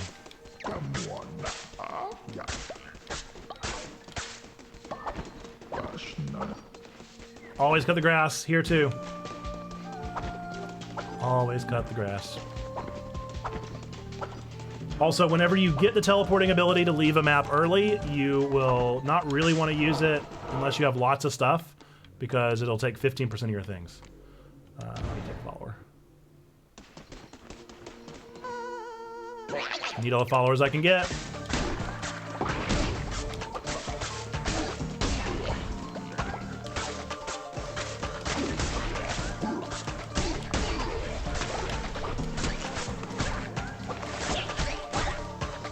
I got a cold call yesterday from the CDC. Has anybody else been getting cold calls from the CDC? I thought that was super weird. It made me very uncomfortable to answer the phone. I'm not a phone person anyway. I don't know if you guys are. I don't answer the phone. I don't like answering the phone. But I answered the phone because I was like, you know, why not? It said public service on it. I was like, that's weird. I've never seen that. Normally it'll say spam if it's spam. And I answered it, and it was from the CDC. And sure enough, I looked at their phone number. It was actually the CDC. And they wanted to know information about vaccines. As much as I'd love to everyone watching, I'd run it to Walmart for some beard color spray and I guess a PC controller.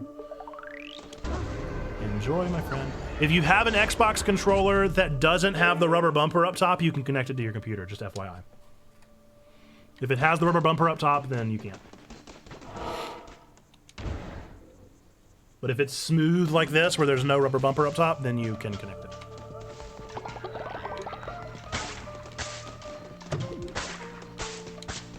To save you $60.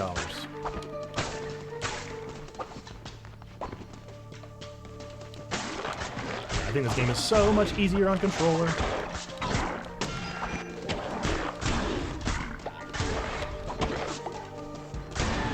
I don't even know if they still make them that don't have Bluetooth, but I remember whenever I was first looking, I had an Xbox controller, but it had the bumper and I couldn't use it, and I was like, this is ridiculous. I kind of like both of these. I don't know, I like both of them. I guess let's go with this one, that way I don't have to think about it.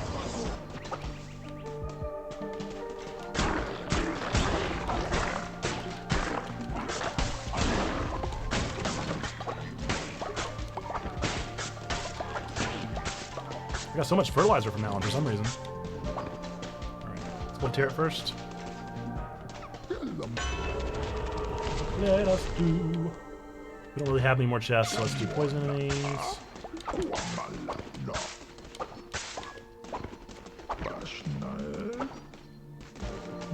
And the boss is always behind this door. If they have the big pillars, that's the boss. Oh, nice. Commandment stones.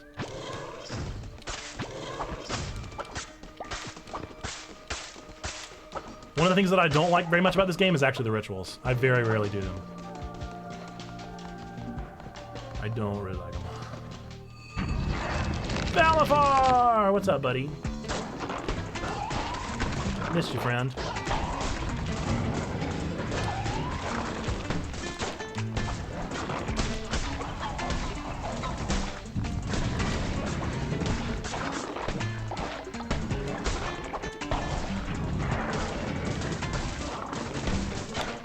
Whoops. Aw, man. I was trying to do a no-hit run. No luck.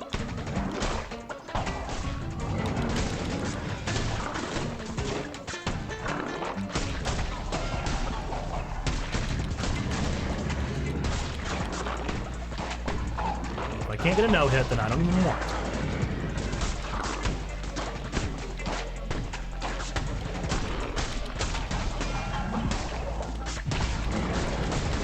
Here we go!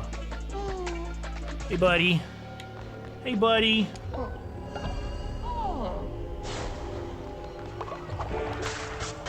join my cult. Ugh, none of these are very good. I guess I would take a new follower over wood, but that's not great. I'm not really ready for that many followers. I have 3 followers when I get back. That's too many.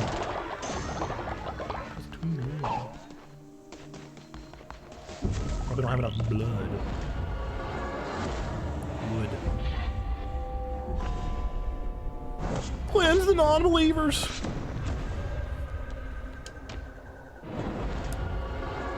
Hey, friend. You're probably fine. Very good, my vessel. It seems I chose well when I kept you from death. I will be watching your every move. Do not disappoint me. But yeah, Zargotha, it's very much the same opinion. I haven't gotten to the end of the game yet, but I'm pretty sure he's the last boss. I'm gonna assume you release him and he doesn't turn out to be a friend. Ooh, they're hungry.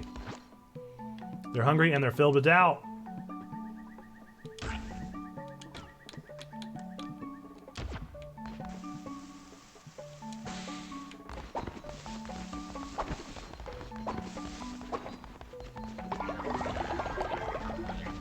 Something about this feels very Samurai Jack. Interesting. I got plenty of wood. Well, good. So I need 3 more beds. I had not considered Samurai Jack, I'll be honest.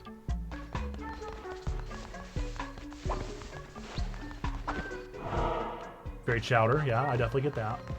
It's inevitable the guy you fight to release ends up being the biggest bad. Yep, I think so. I think that's probably right. Are we still in the same cult as the other day or new cult? This is the same cult. Matchmaker, matchmaker, make me a match. I guess I should go indoctrinate my new members before I do the sermon because I'll get more points. Which one is about food? It's this one. That's the one I want. I want grass.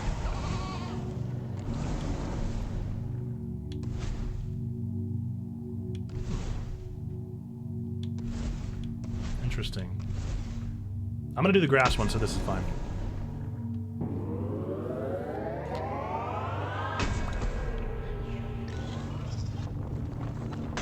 Nice, dude. Very nice. Unfortunately, I don't have enough bones for it yet, though. Let's go indoctrinate our new people before we do anything else.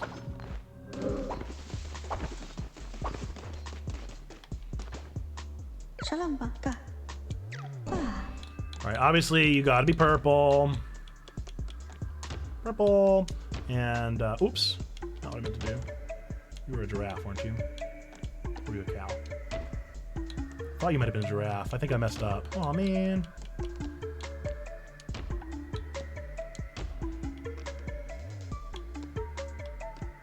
Yeah, I like the one with the, that's nice. Did you just say he loves poop? Is that what that just said? Can't help but feel like that might have been what that just said. Clear some trees. Let's see. I want you to be purple. Should be good. And I will have you also clear the trees. I'll let everybody worship after. Oh, I thought I got 3. I could have sworn I got 3. Interesting.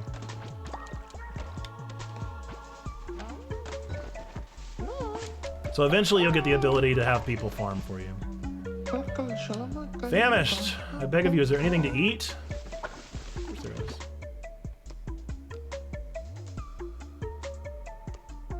Let's do that one. Eventually we'll have grass. Okay. Oh, I need to perform a ritual still. You happy now?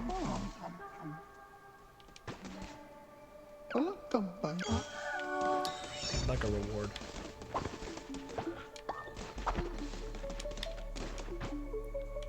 Okay, so all I have currently is planting space. Don't have anything that can do faith. What's up, Emo? How we doing? Welcome to the stream. Hope you're doing well. Hope that all is good in the life of Emo. Yeah, I guess you're fine doing that. Cult of the Lamb as a pastor? Well, sure.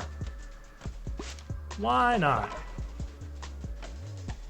It's all fun and games. By the way, I think it was Sneaky Pigs who said that I would like Knucklebones, and Sneaky Pigs is correct. I love it. Okay, let's go perform the ritual. Yep. In fact, Emo, I may even be, don't tell anybody this, but I may even be preaching a sermon this Sunday.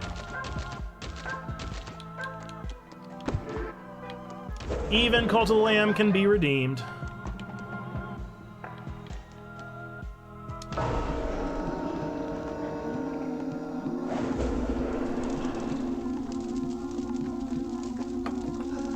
It can teach us something. Even if the something that it's teaching us is that cults are bad. Or how and why and in what way we should avoid them. Don't forget to indoctrinate us first to get more points, right? Key first step.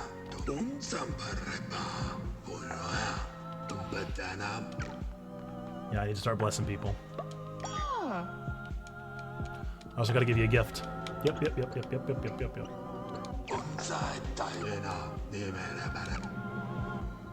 Nice! That means we unlock Knucklebones. We can go get some coin. Some coins! Whoa! I forgot how much we hadn't unlocked, dude. Hey, back to work. No, wait, I don't want that. I want to give you a blessing. Good jorb! Good jorb! It took me a good couple of days to convince myself it was kosher to stream it as a pastor. Look, anything and everything can be used for good. I firmly believe it.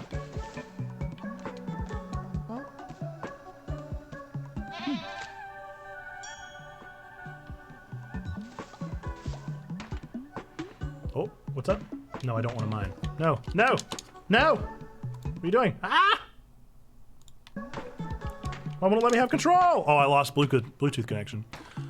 Neat. Neat. Well, it's just a blinking. Look at it. Just a blinking. For what reason? Pourquoi? Oh, now is it connected? Hilarious. Would love to hear your perspective on opening spiritual doors. Just heard someone talking about the dangers of watching shows like Lucifer because you've got to be careful what spiritual doors you open. I've got my own thoughts, but they could be an interesting discussion point at sometimes. Homestar 10. Good job. Answering your question, I'm doing all right. Helping my great aunt sawing some firewood for the winter. Since then, it's chilling and then trying to solve a Minecraft server issue. I'm tired, so I put it aside for a while. Surprised you didn't get it on Switch. So, fun story about that. I got a Steam Deck, and so, at least for me, the Steam Deck might be the Switch killer. When can I build a bathroom? It can't be that far. I think it's too expensive. Steam Deck is far too expensive. But if it were more affordable, the games that I can play on it, I have such a huge Steam library that I'm a little obsessed. Low-key obsessed. I think I dropped it in the Discord at some point. Movement, bonus resources.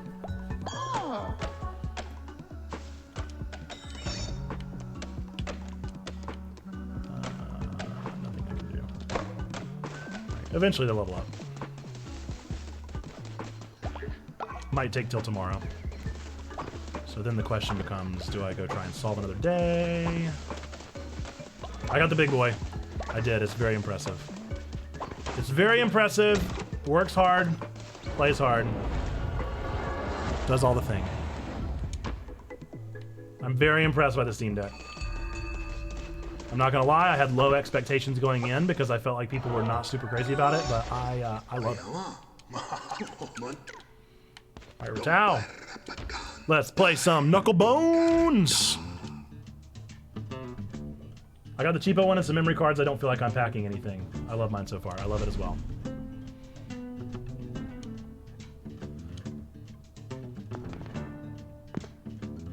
Alright, so the way this game works is you roll dice. If you roll, whatever you roll is the amount of points that you get. Whenever you add up more than one, you get multipliers.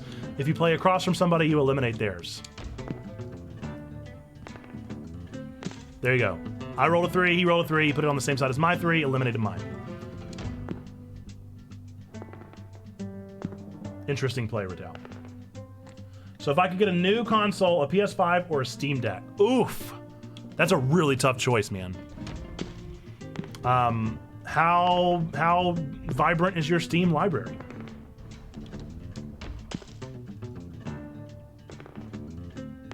I think if you have a banging Steam library, probably the Steam Deck.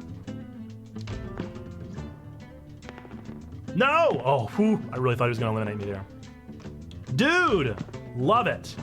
But he could eliminate it in one fell swoop. I want a PS5 for God of War, but my Steam library is stacked. That was my logic was that the Steam library was just too good to pass up. Plain and simple.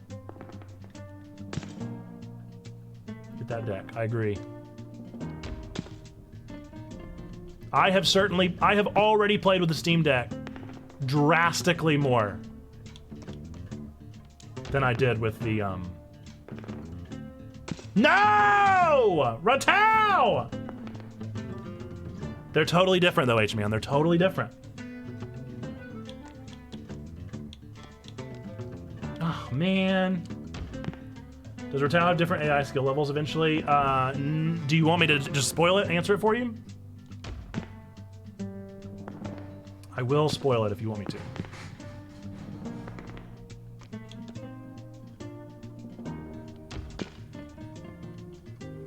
God of War will probably come to Steam eventually, I agree.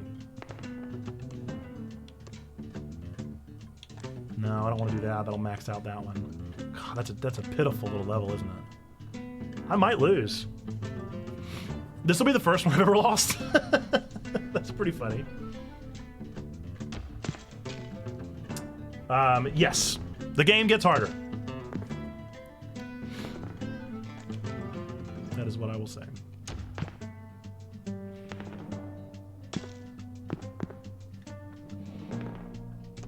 Getting some pretty abysmal rolls, that's for sure. That was close. That was way closer. Normally I spank return.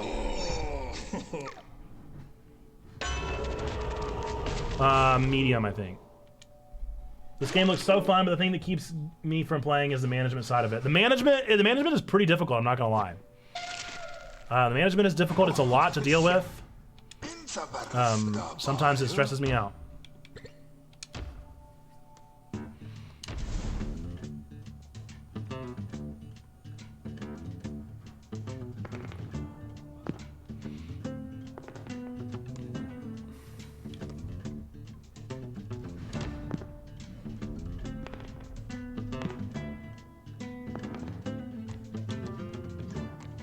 Sometimes I wish this game were like Farkle, where you could put dice back, you know?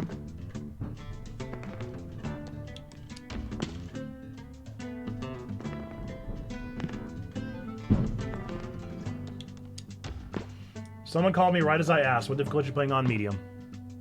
I'd like to up it a little bit.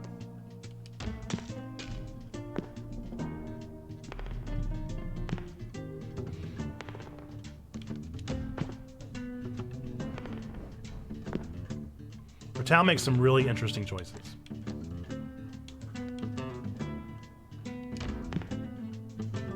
Let's risk it for the biscuit. Nice, dude. I think we might have taken this one home, boys.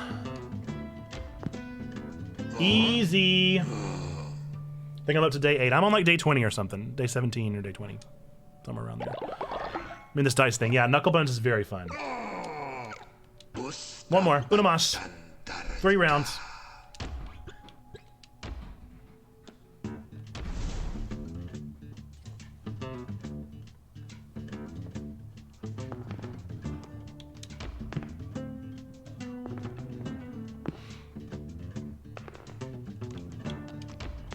No, that's not what I wanted to do. I said that I'd put the middle one. I definitely put the middle one. Oh, that's not good. Oh, that's not good. Dude, I definitely put the middle one. Okay, well, good. He made a mistake. Man, I could have had a 3-4. That is some kind of nonsense. That humbug.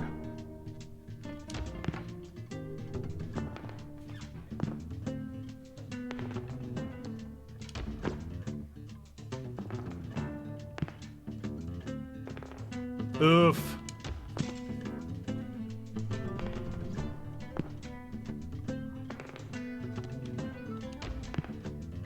Can't believe how poorly I'm rolling, dude. I lost. Alright, nope. Yep. It's gonna be close.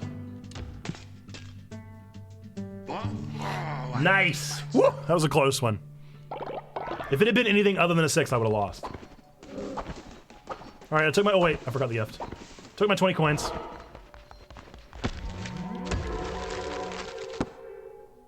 I am very interested to hear, H-Man, have you gotten any of the fleeces? Do you like any of the fleeces? I looked at all, so I unlocked one and I looked at all of them and I don't want a single one. I don't. None of the fleeces perks outweigh the cons to me, even a little bit. Not even a little bit. I'll be very interested to hear how you feel about it. Oh, my goodness. My nose is itching like crazy.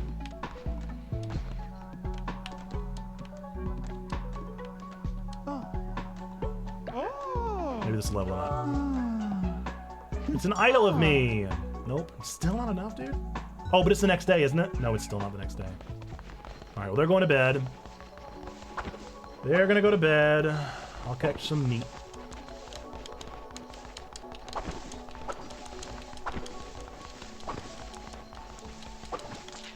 Got him. Got him. Some meat. Give me some meat. Got him. Ah, meat. Got it. Meat. Got it. Gotcha. Boop. Got it. Oh, nope, nope. Thought I got him. Didn't got him. Thought I got him, but did not in fact got him.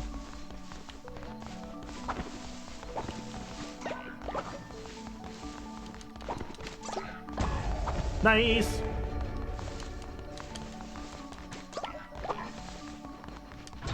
Let's see. What do we want? Ooh, yes, we're gonna need that. Because eventually people gonna die. Eventually people gonna die.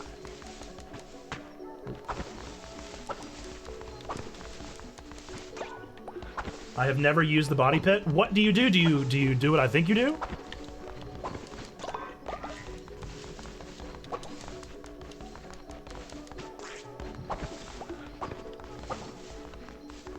Do you do what I'm concerned that you do? No! That's hilarious. Nope. I'm trying to do this. Excuse me. Nice, dude. Okay, time. It's time. Nope.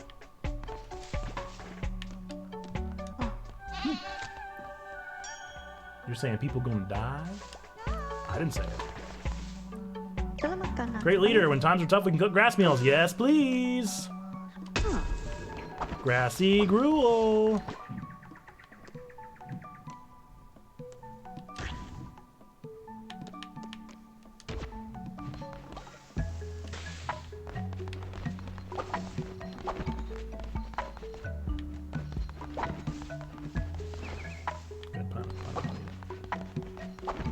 Should have named the Colt Barbar Jinx. Love it. I've been sleeping on a simple mattress since November, so it's a really good update for my life. Also some pros, it's really comfy. It's tall, so I can just slip down on the edge and I'm already standing. It's large enough for me, but I can still make it larger. It has 2 parts. Both can slide into one another. One configuration means it's a single space bed, but I need the extra space or get married. I can pull the parts apart and have a double-sized bed. Very cool. Very fun, email. Blessing time. Yay! Finally somebody gets to another level.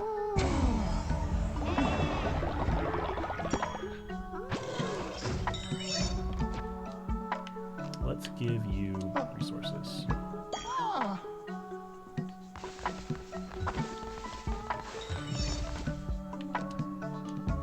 You gotta bless them every day.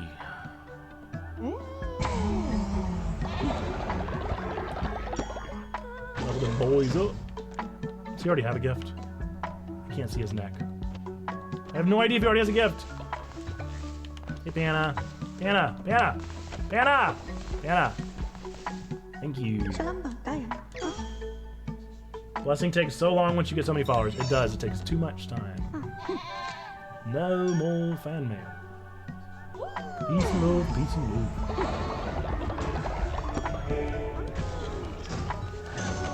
That is probably because you have upgraded it, H-Man. Let's do the movement speed.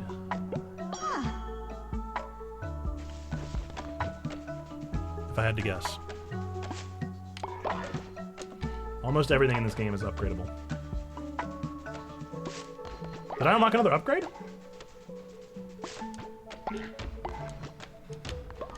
Oh, I guess I did have a blessing, didn't I?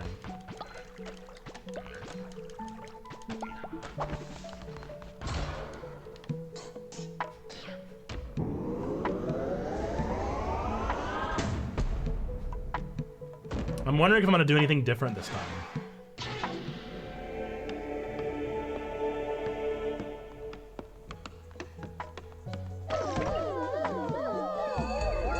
Honestly, my structure is just so good. My structure as I have it is great. But what's he so mad about? Why are they mad? Why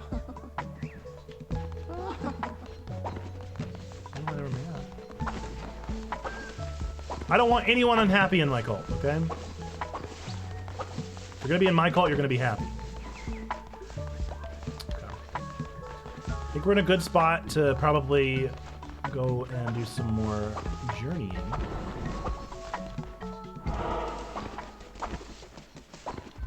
Let's press on into the wood. I'm hungry. You guys hungry?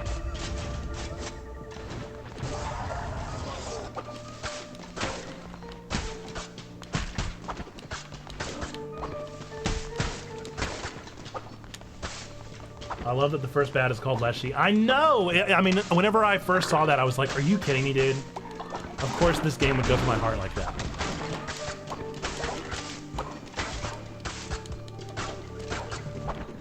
Just the year of Leshy last year or something.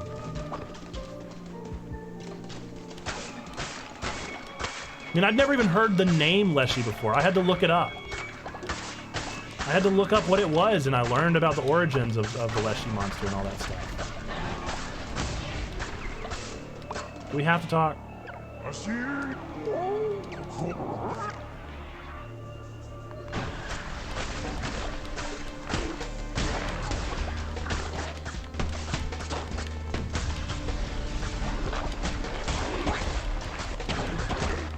Origins, just like the lore, the fact that he is like a known monster or whatever.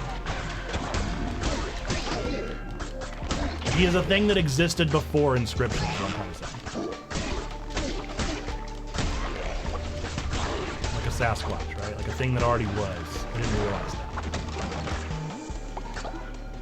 Didn't know about any of that. Y'all gotta look it up. I don't know it well enough that I would be able to adequately tell you the lore. But yeah, he is a thing.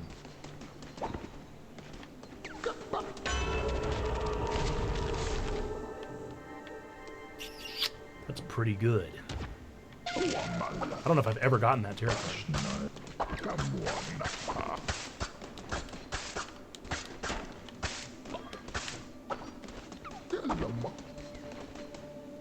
I considered giving my D&D druid a Leshy familiar. Leshy's kind of like fun chaos, you know?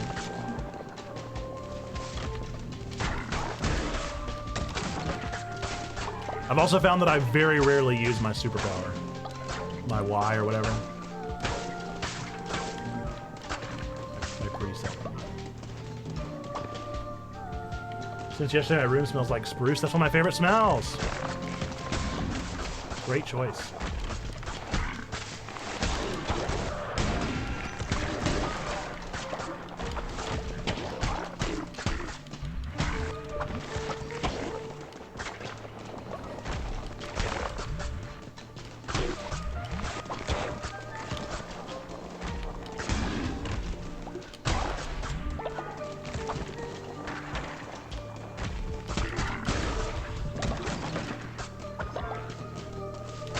Spruce is one of my favorite smells. This thing's so pleasant.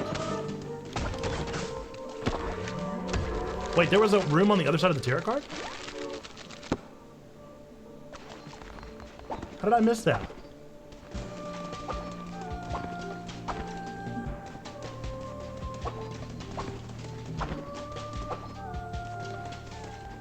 No, it just is the tarot card.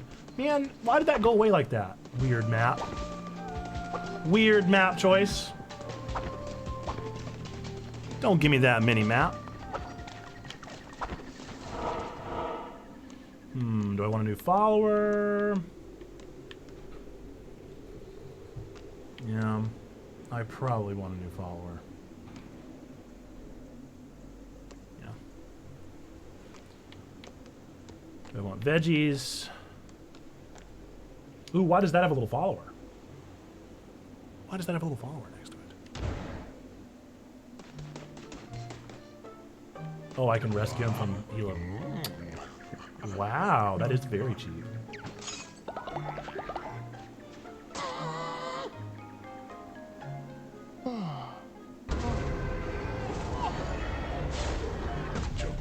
I would have rather gotten one for free. But okay.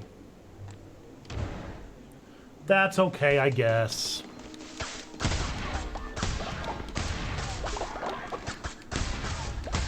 How we doing, Duck? Welcome to the stream. How are things going, my friend? Happy that you're here.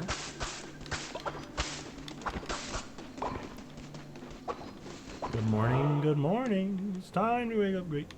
Good morning to you. I wonder why that heart does that. We're gonna find out. Could be better, but I'm pushing through. I feel that some days, man.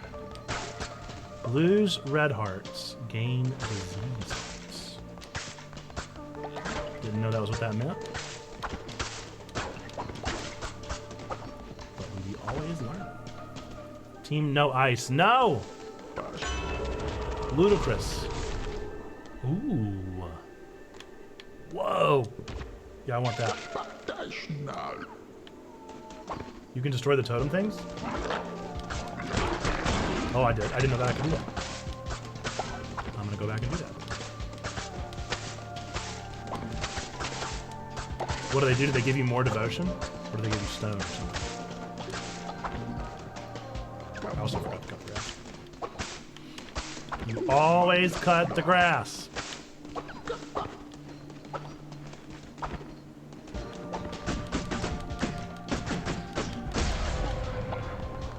Yeah, just stone.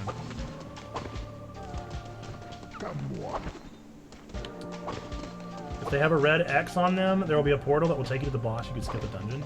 But I like doing that.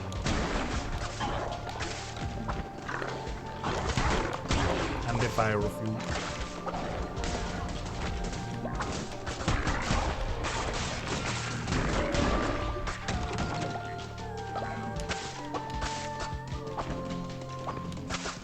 I guess that would be nice for the runs.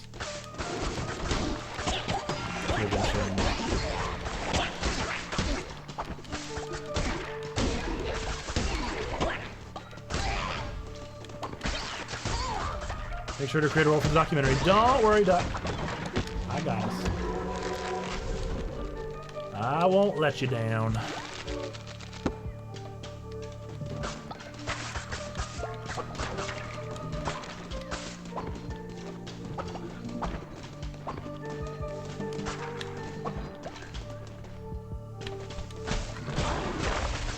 Believe it or not, contrary to popular belief, I do have a lot of things on my docket beyond playing video games.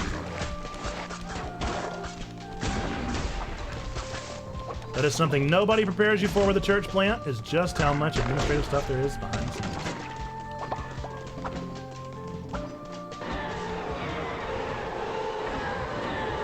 I hate the axe.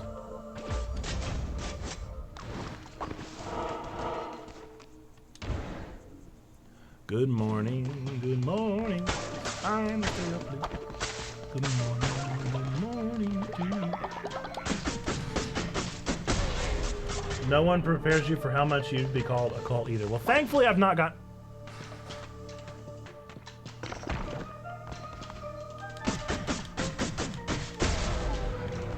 Thankfully I've not gotten called that too much. I didn't know it reforms. The axe is your favorite. So interesting because I don't like it at all. Sword is by far my favorite. I don't like the hand one bit either. The hand and the axe, no.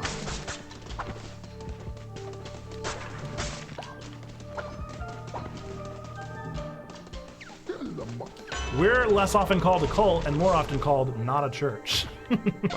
That's the one we get. Oh, whoopsie, I forgot again, dude.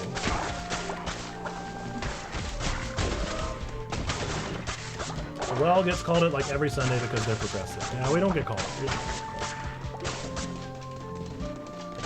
We don't step on too many toes.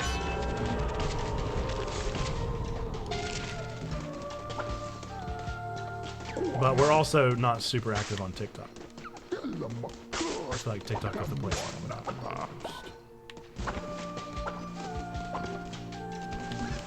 The hammer is the worst? Worse than the hand?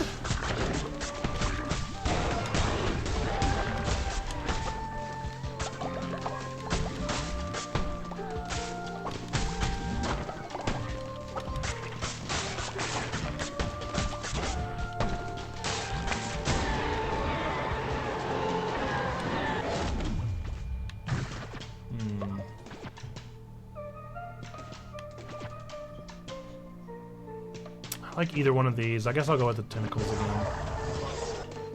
I've seen way less of being called a cult on Twitch than I have on TikTok. Yep. Yeah, I have no intention of doing TikTok lives. I have no love for TikTok. I'm not a fan. I feel about TikTok about how I feel about Facebook. I'm becoming closer and closer to that as the days go on.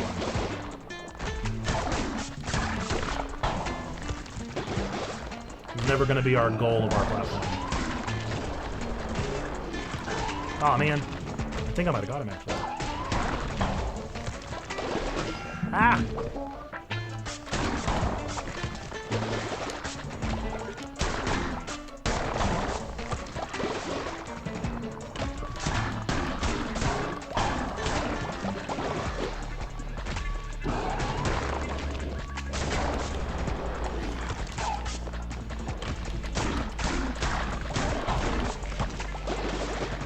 Whoopsie.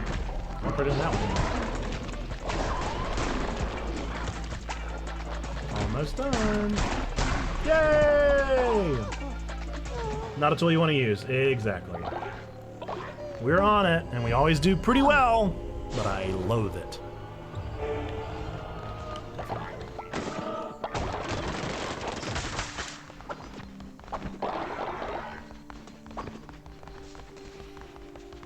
Nice. I've been called a bad person and working for Satan, all from one church. I believe it. Tried offering them where they could hear my son's situation, but they didn't want to. No way. Somebody didn't want to hear? Surely not on the internet. People on the internet are always open to hearing opinions and thoughts, aren't they? Hello, friend. Do not mistake of becoming the servant of your followers. They are for you to use to your advantage. Their faith is a resource. Spend it as you would gold, for you can always regain their trust with a well-placed gesture of kindness. Let it empower you. Let it give you license to do unspeakable things. Bend them to your will. I grant you the power to read their feeble little minds. Baptocostal. I never use that. I never read their minds. I found it isn't helpful because things move so fast.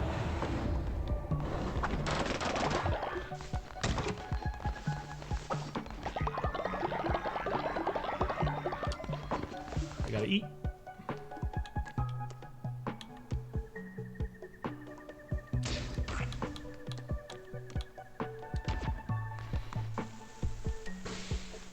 Whoopsie!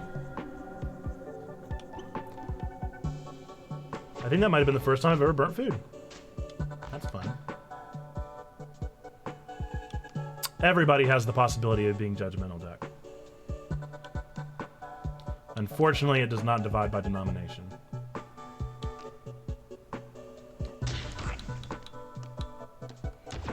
As much as I would love for it to.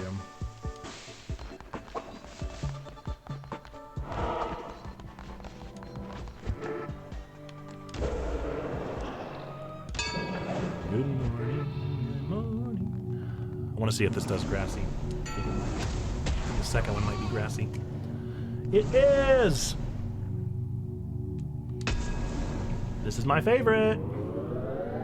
Wish more people would start showing the love of God instead of their so-called hate. No.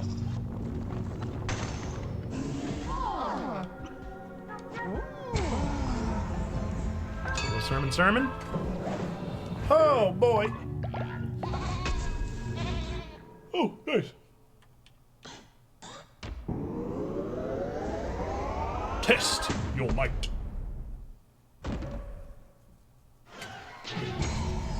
Love it.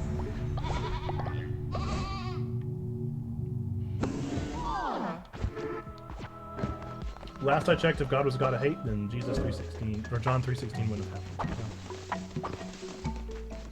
Wouldn't exist. Wouldn't be true, at least.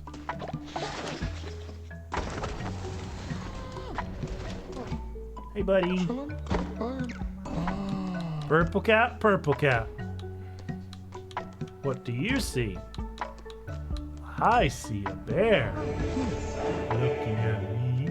Actually, I'm pretty sure purple cat sees a white dog. Nope, don't want to talk to you. Barbados.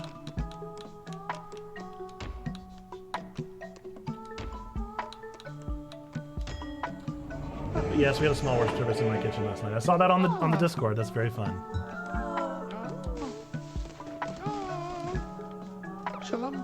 This place is gross. Not that bad.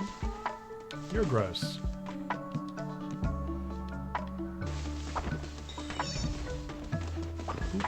Where is it? Where is it? There it is. Get out of here. There's one more somewhere. Never know when God is going to move. You got to be prepared for the move of God. Sure. Absolutely.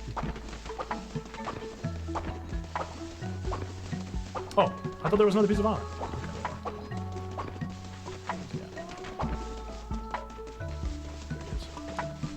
Gregory! Wow, that did so much. It's about time for them to go to bed. What does that mean? Am I in need of a bed? Am I short a bed? Uh-oh.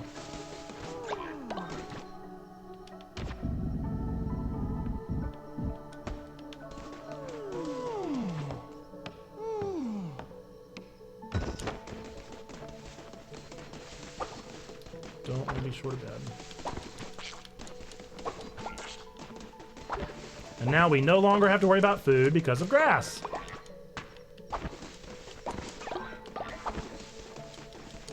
No, don't take my poop!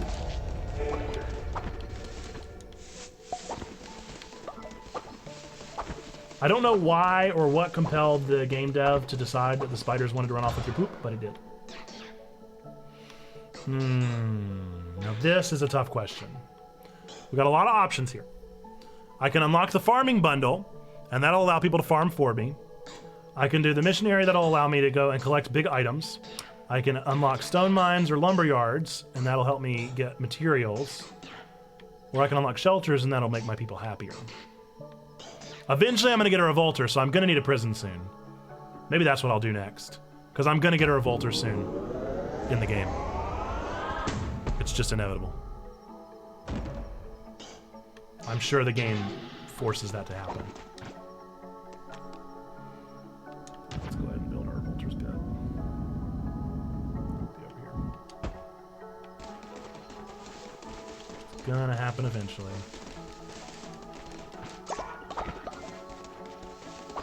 Because that is how the world works.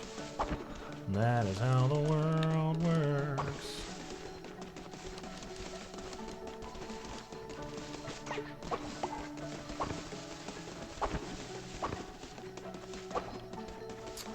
Started with my ex just crying and venting out, broke out into the song Lord I Need You by Matt Maher, then the song Reckless Love by Corey Asbury, and the song is When God Hit Her and she broke out on her knees in tears to God. My goodness. Sounds like quite the emotional whirlwind. Hope that everything is all good.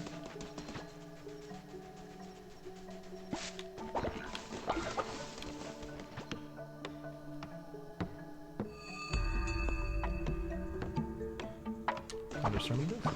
If I get to it quick enough, I'll be able to do 2 today.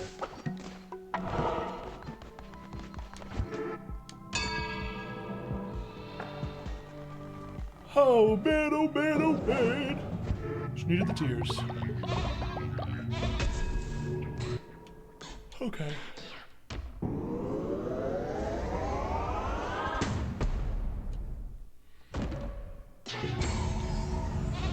Friends, I'm just plumb tired.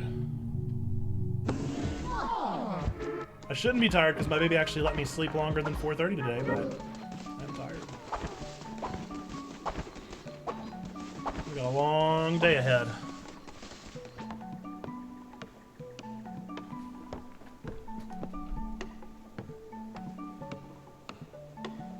Y'all come and help me?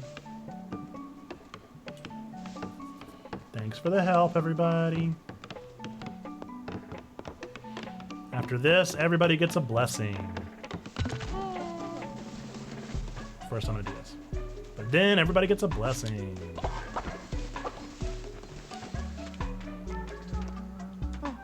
Bless.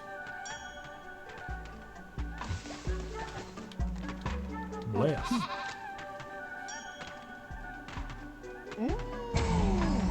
Yay! Another level! Bless.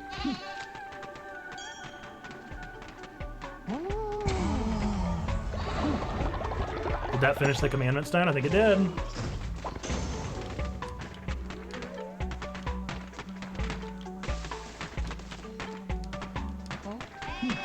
Bless.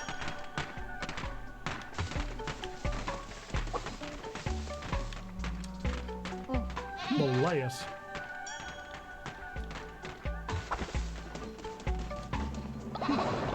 Welcome to level 2. Who joined level 2? Or are you talking about these people? Oh no. Oh no! We do not stand. I think eventually you can get someone to do the blessings for you. I'm sure you can, but I have not reached that point yet, and I'm pretty far in. Maybe you get like an associate. No! No! We do not like it. We do not like it. These comparisons are not okay. Gosh, I don't know what I want next.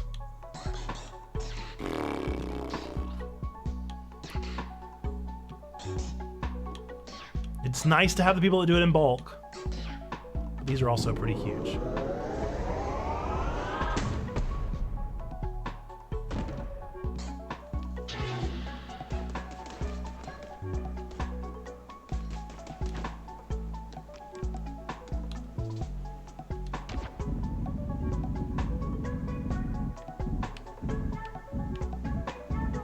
course, that poop went right there. Nope. What's up, buddy? What's up, Shelbert? Pulled a hilarious prank on Thino. I never want to do these, but okay. Whatever. I don't know why they think that is so funny. But okay. Thino, come eat a bowl of poop, friend.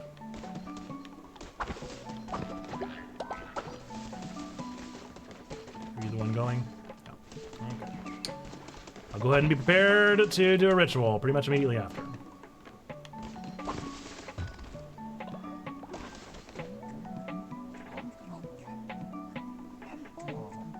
Truly hysterical.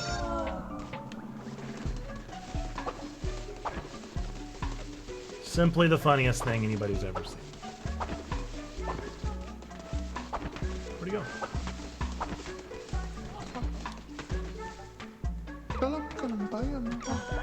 So funny.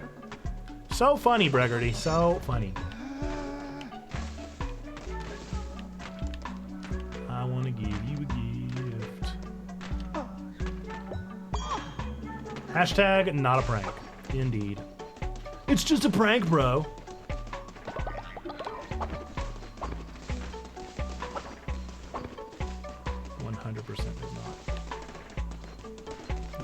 Not quite yet time for another sermon, is it? But I do have a commandment stand. I thought I did. Do I not have one? I could have sworn I did. Whoopsie. Oh, I didn't realize that had a cooldown. I don't know if I've ever gotten them that close together, huh? Interesting. I'm just too good at this game, guys. Make a quick grassy gruel.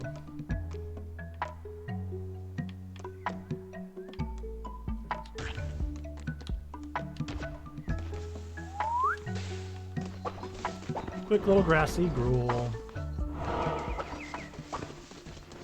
And then back to the dungeon! Hey, Leshy. Finally, let us end this. I'll be waiting you in my temple. Alright. We get to take down Leshy. Ooh, yes.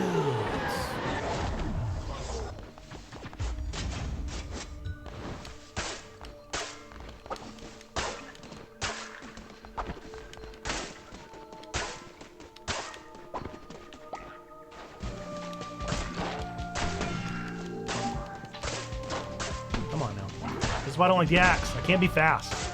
I can't do the ones where I turn around really quick.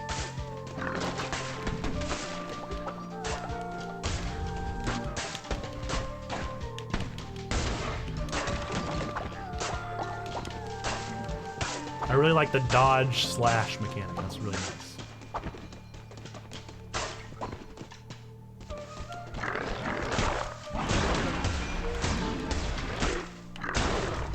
Gotta get good. Just gotta get another playstyle is what I gotta do. And I don't want...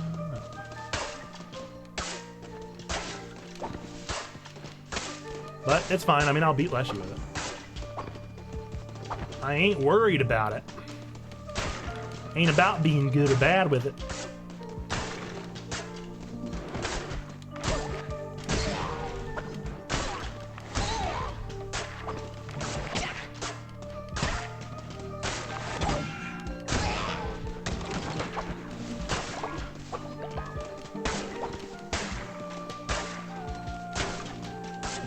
This is kind of what I mean by the game being a little too easy. Like you guys know, I'm not good at games. And so the fact that I'm having such an easy time with this game...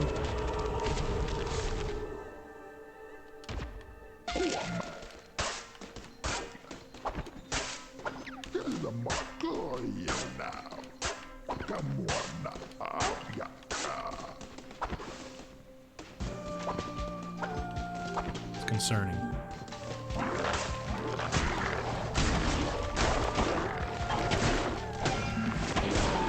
You were the greatest! Of course I am.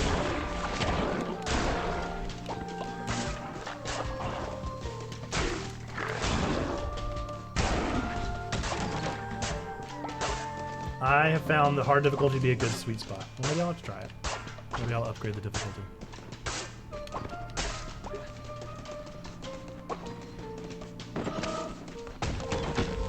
Yay! Another thing I'll never use.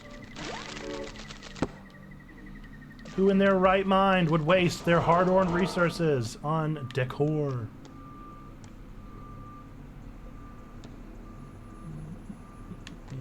Do I want another follower? Probably want another follower. The greatest gamer.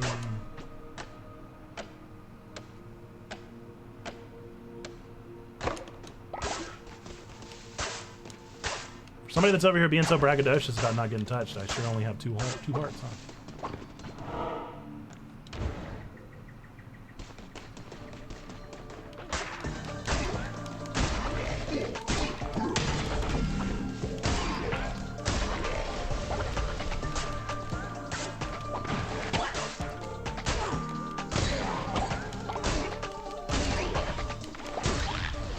It's been 84 years and no one even remembers anymore. But will the will there be a Discord role similar to Ultimate Gamer 2021 for the winner of Fantasy Critic? I don't know about Fantasy Critic. We'll definitely do the Ultimate Gamer 2022 for the Game of the Year for whatchamacallit. We'll do another bracket for what is it called? What is the thing called? Ah! The Game Awards. Hi, can I join the cult or be murdered so I don't have to deal with the energetic fourth graders in a small space with lots of changes? Okay, thanks.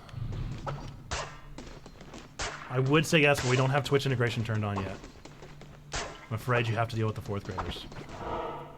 Sorry. Change it if I could.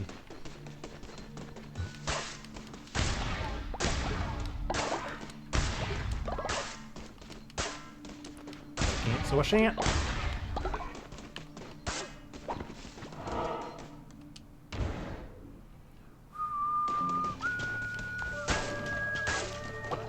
Yeah, afraid you're stuck with fourth graders.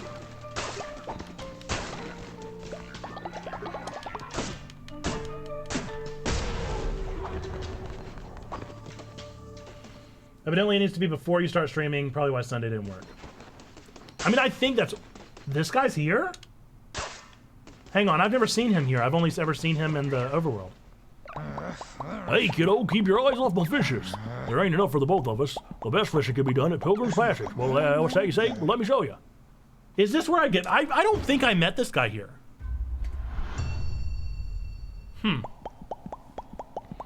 Interesting. I have less than 50 minutes left of my break and I'm choosing to spend it here. Aw, Trombone. Trombone, you're too kind.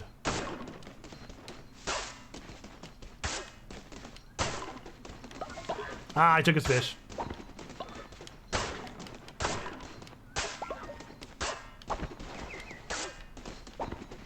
I found him in a dungeon first too. Very interesting. I did not. I swear I got Pilgrim's Passage before. Yay, the sword!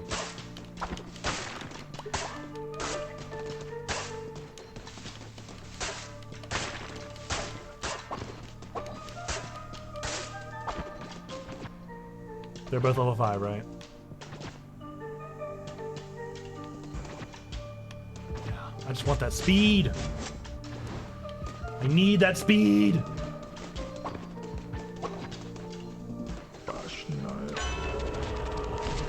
10% chance. Fervor. I'm gonna do a quick lit.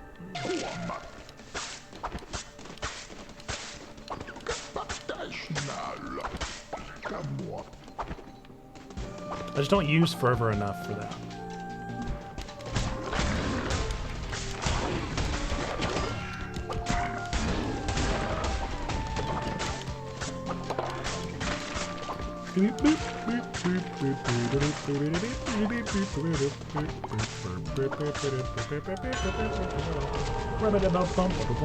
Nice.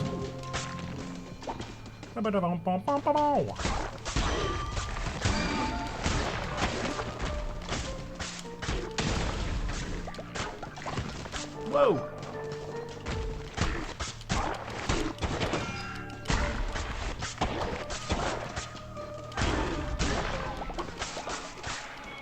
You slack-a-lackin', Nathan.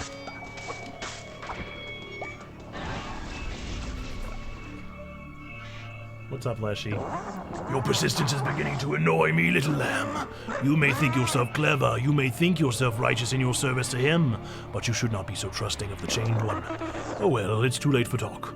One such as you deserves no absolution. This will not end well for you. You don't know me, man. I've definitely thought this through.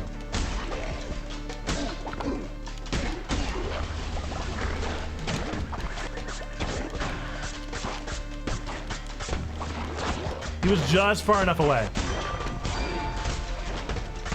For every schmack.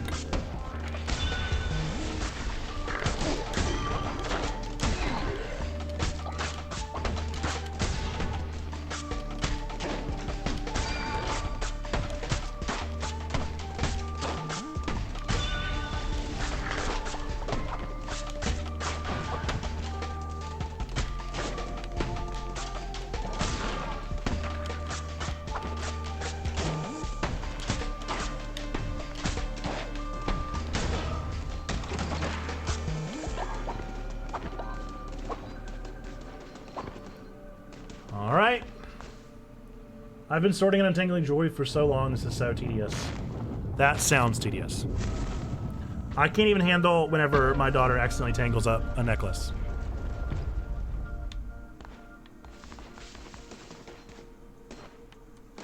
Time to fight the one and only Leshy.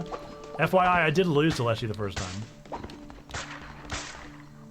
There's always a chance I could lose to him again. I don't think so. I guess we'll find out. I grow tired of you, little lamb. Time to put an end to this frivolous masquerade.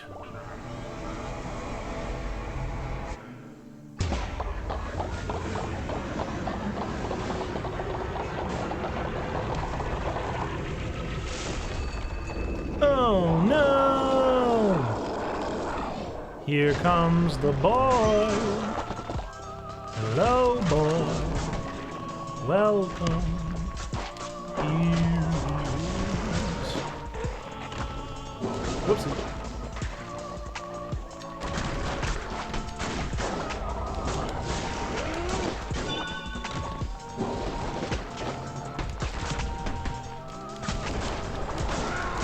Whoa.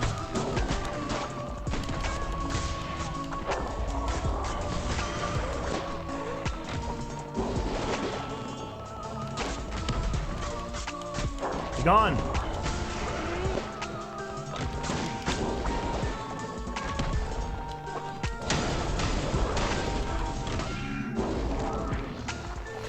Well, I got those hits in, but I also took damage.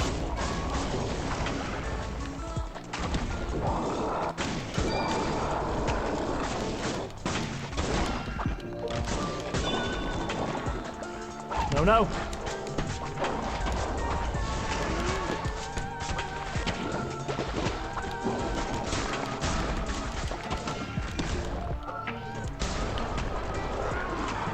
Whoa, whoa, whoa. Forgot that one. Forgot that that one happened.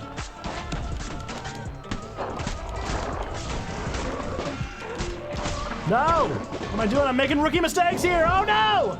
Oh no! I'm down to my last one! I may not win, you guys.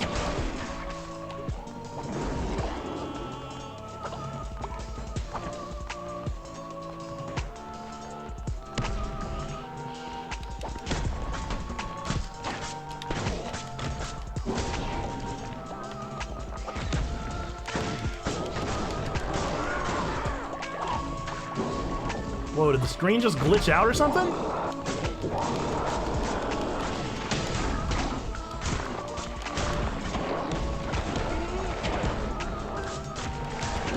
If I don't get a single heart, I'm probably gonna die.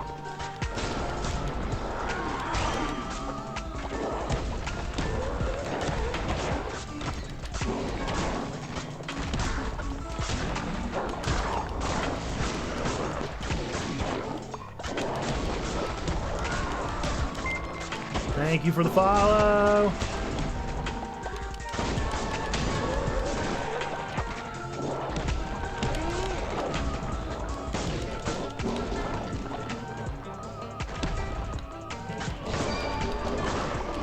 No, dude, I didn't know it was coming. Woo!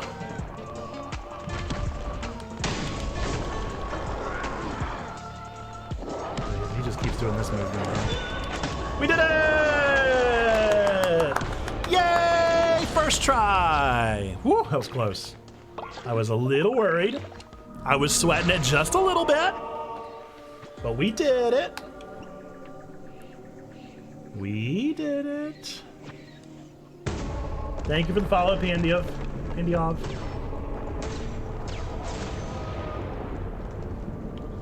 We open the door. First try.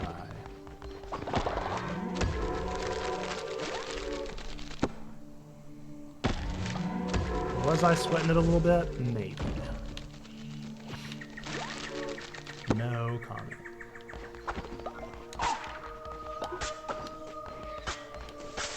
After talking about how this game was too easy?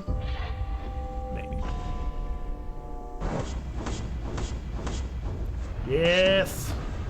Look at all those supplies! Very good. Very good. Leshy fell before you like a grain of sand before a tidal wave. It kind of felt the other way around.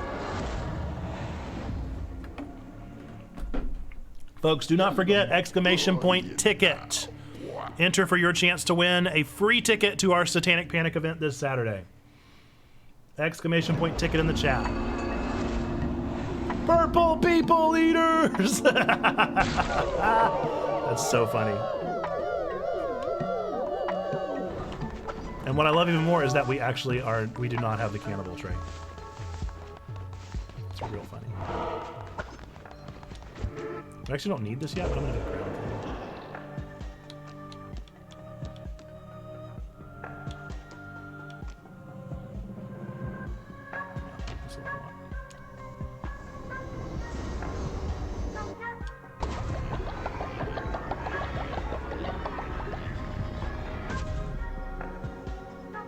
Clearly had two horns, not one.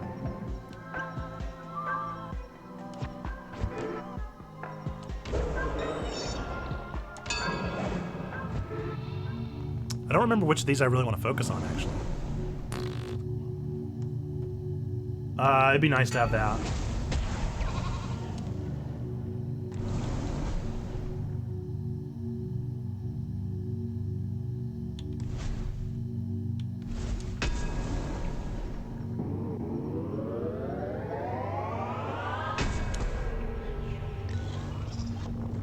Even in this demonstrably not Christian game, I'm still Christian.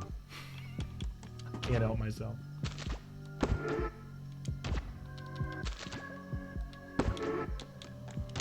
Sermonize.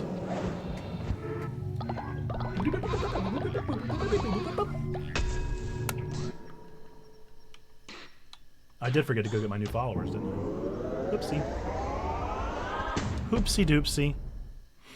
What am I having for lunch today, folks? What am I having for lunch? Am I having a burger? Am I having tacos?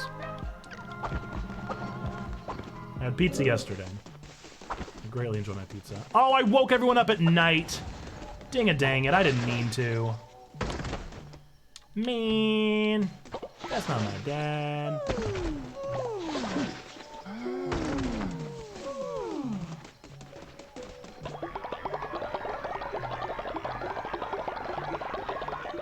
Okay, let's see. How many more do we need?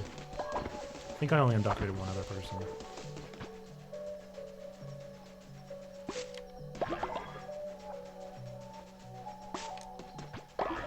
They're also going to need some grassy gruel when they wake up.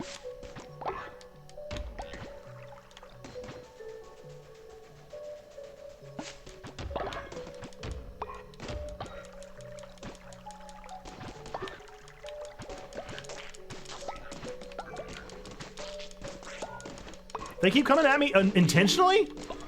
That's making it so easy.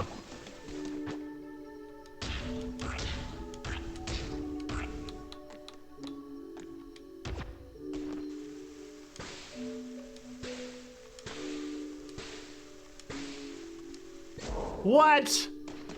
It's like delayed. A likely story.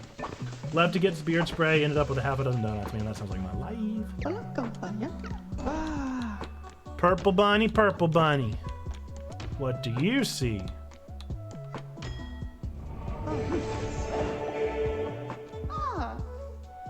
What is beard spray? Heard of beard oil.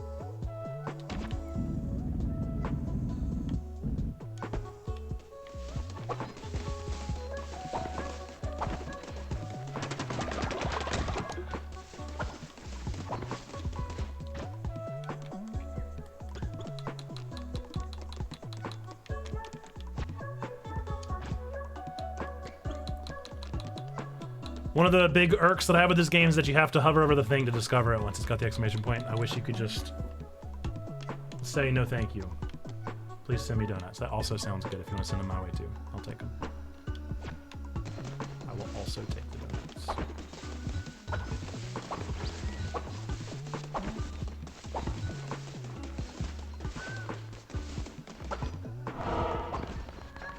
What do you mean we're short of bed?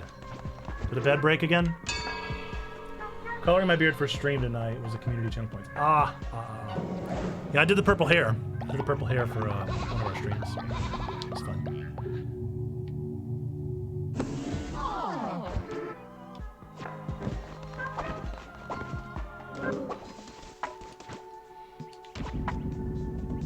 It just wasn't built yet.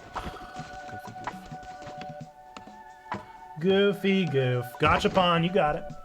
This time on Dragon Ball Z, it's time to gachapon. Please, no beans, please. Oh, thank goodness, it's a Chaos Emerald.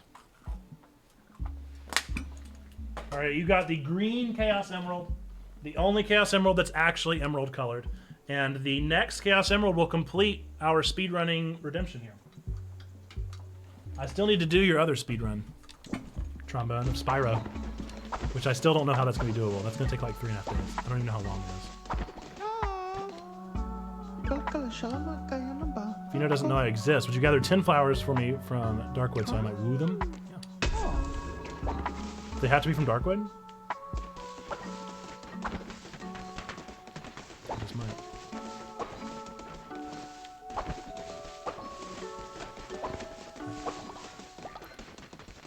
We can't really do anything else until we level up, huh? I guess let's go fish. Shall we?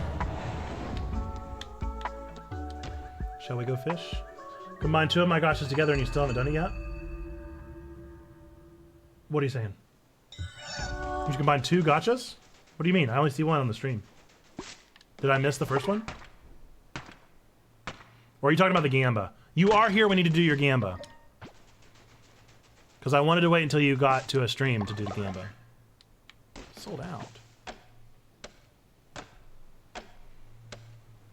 We got 13 peeps in here. We can do the Gamba. Let's do that real fast. Let us do our Gamba. I gotta pull up Creator Dashboard real quick.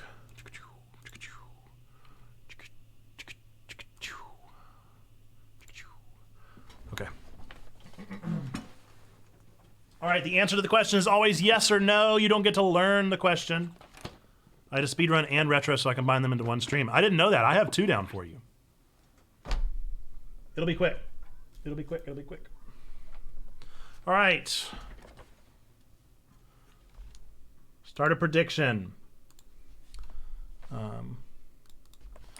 Does Nerd Pastor Nate have a Pinterest account? Yes or no? 1 minute on the clock, starting the prediction. Predictions up. 1 minute to get your points in. Let's Gamba. Let's see those checkpoints. Let's make it happen. Bet those points. Bet those points. Do not forget to exclamation point ticket too, folks. All right, just real quiet while we're not doing this. But now that music is crazy quiet, isn't it? Now I gotta turn up Spoofy.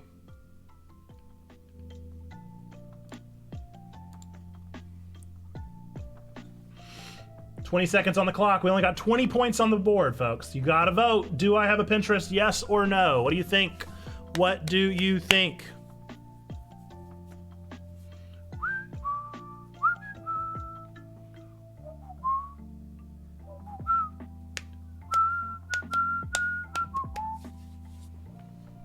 All right, the prediction is up. The answer, wow, you guys are wagering big points today, 20-10. The answer is yes, I do have a Pinterest. My wife and I use it for recipes. We share recipes back and forth. All right.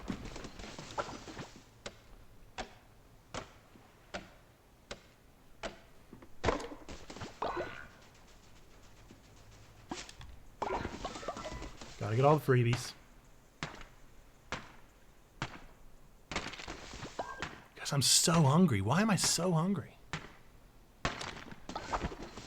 Also, did I know that this game didn't have music?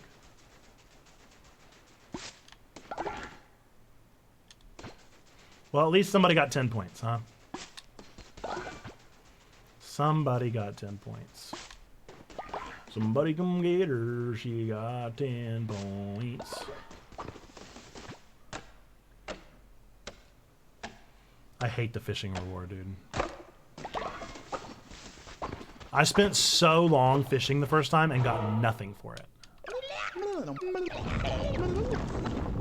Read the book? Well, sure.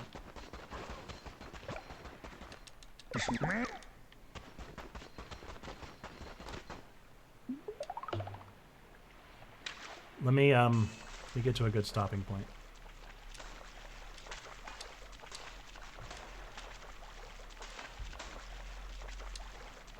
We read it a lot last Friday. But you're right.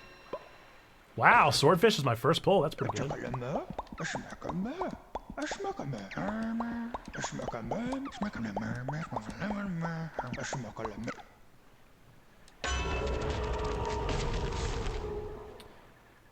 in the book before I have to leave. You got it.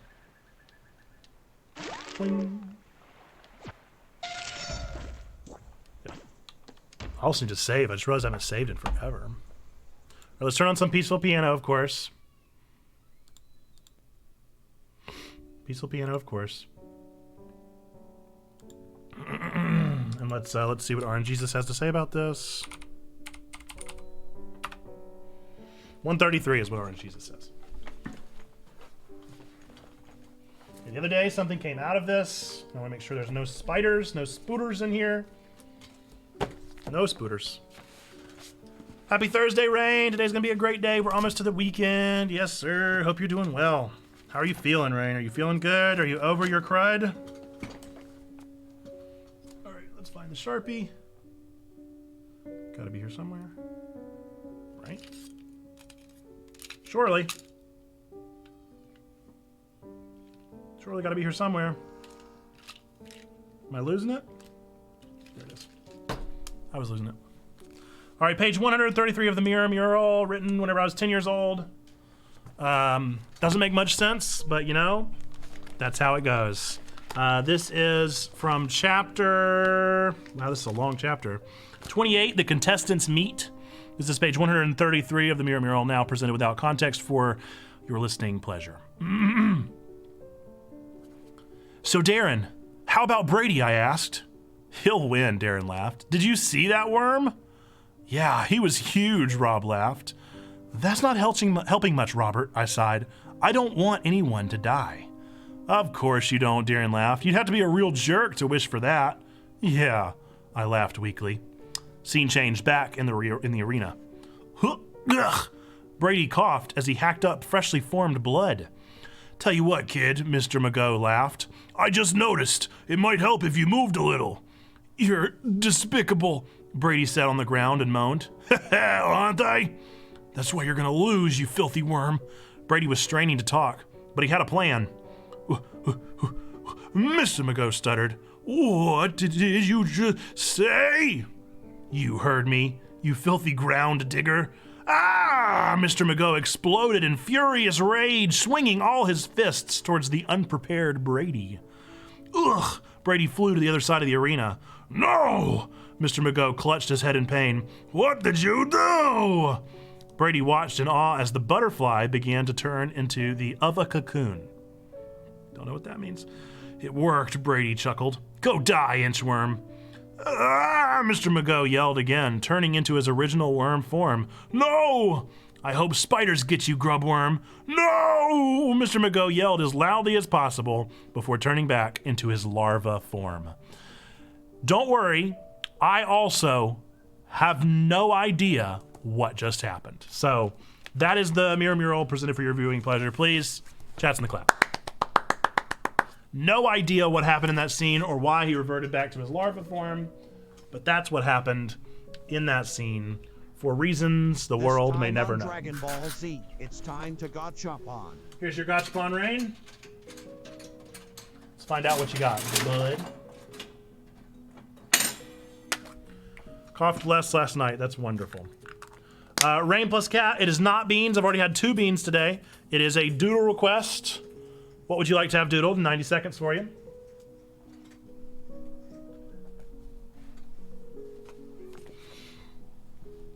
"90-second doodle on the clock. You want Rain plus a cat? Okay.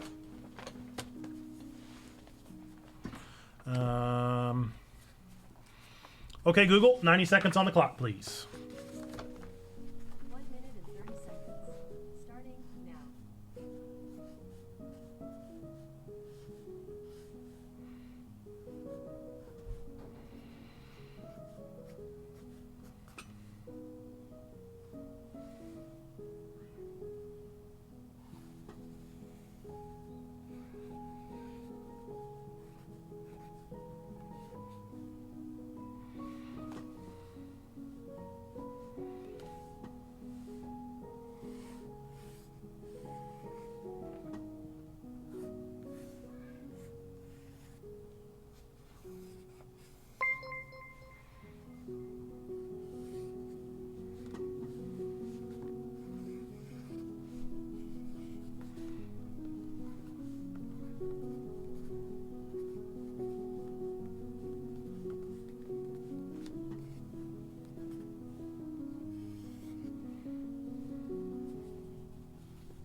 The suspense is killing you.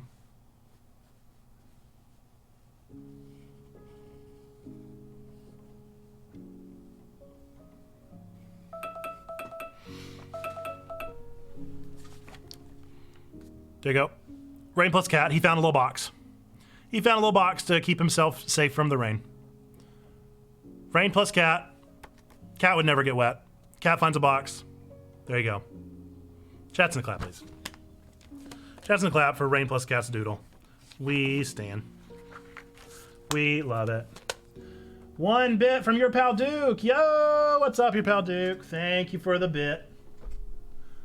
Yep, we are playing Cult of the Lamb, although currently we were drawing. Can I get that as an NFT? Absolutely not.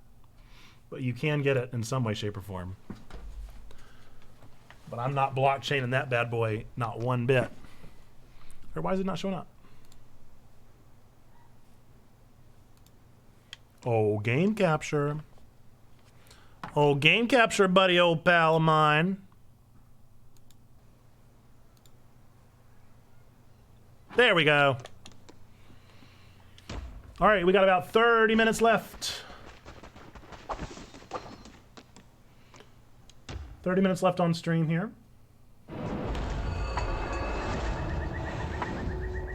Rain, I do think I owe you a package at some point, so I could always try and remember to send it to you. And you can blockchain it yourself.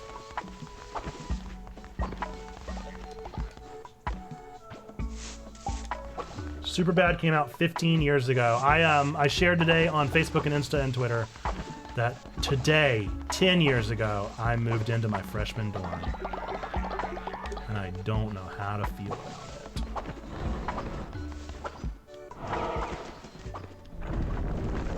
One chain is gone.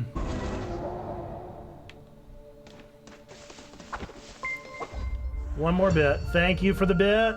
You're a pal, dude. Little birdman. Winds of change blow, dost thou sense it? Around us the world quakes and turns, afore it sounds immobile. Motionless centuries grow rust. Now Leshy has fallen, and here upon the inhabitants of this land begin their fight anew to presume power. Ye shall not find them so easily dispatched again. You turned 40 on Monday. If I may say so, Rainbow's Cat, you don't look 40.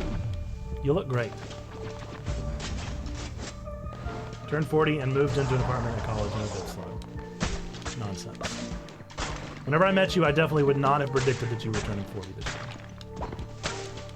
1 minute mystery or trivia. Which would you prefer, my friend? Mystery or trivia? Your pick. Let me know what you like and I'll make it happen.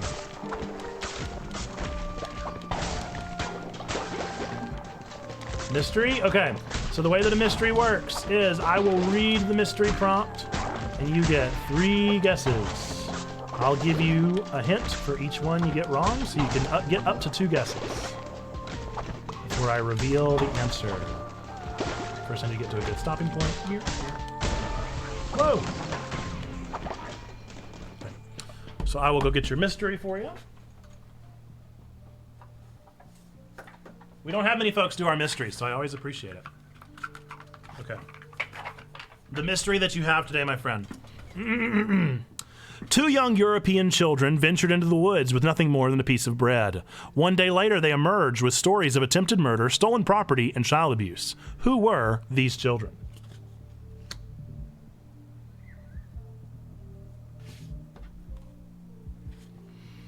You stream this game too? Awesome. It is very good right now. It's a very, very zeitgeisty game.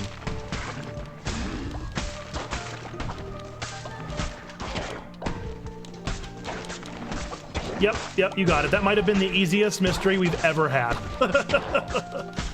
Yeah, they were Hansel and Gretel. And it's what's hilarious is that we've had several of these now, and most of them are crazy obtuse. Like, don't make sense, do not work as mysteries. And that one was so very, very easy.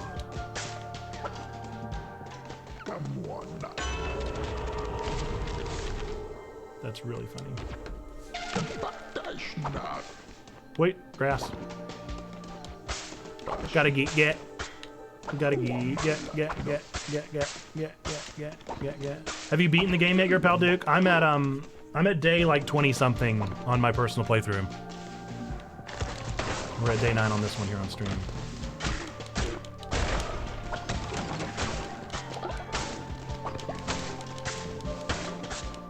He's a lot of fun. He's a good show.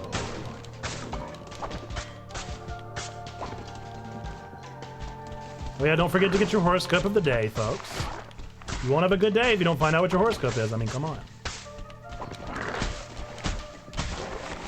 Your horoscope emote.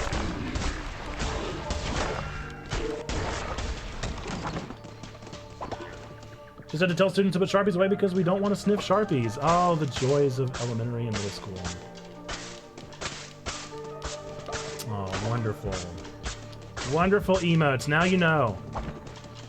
Now you know your horoscope. Got an emoji that isn't a basic emoji. Yeah, that's true. You've gotten the, like, standard faces that Trombone just got. Oh, Trombone, no! No, we don't like that horoscope. We do not like that horoscope. No, not accurate. No. Not accurate. Something to be overcome. What a terrible emote. No! Well, it's certainly an unfortunate word to have used. Oh, it didn't show up for you. It's like a gamer guy in headphones. I would go with what instead of that. Other words that I'm not going to read out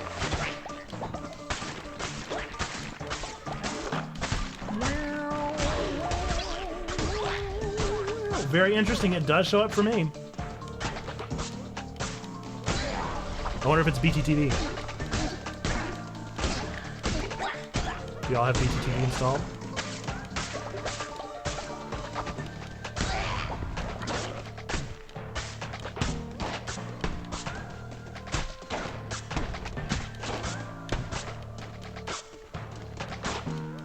An unfortunate letter combo, to say the least.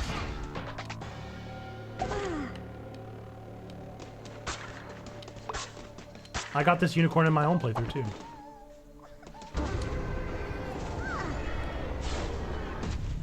I love it.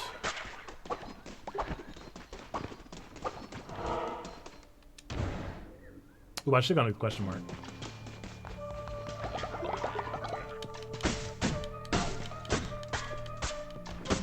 So I can skip all this stuff by taking the teleport. Interesting.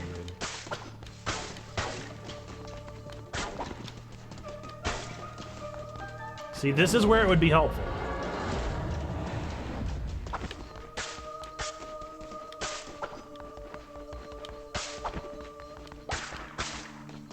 I gotta beat Leshy again?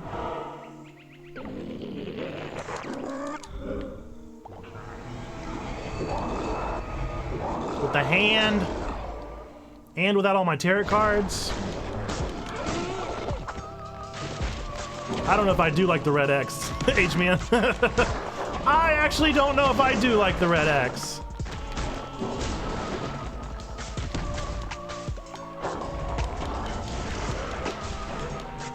For some reason, I definitely thought it was going to take me to a regular boss, a normie boss, not this boss.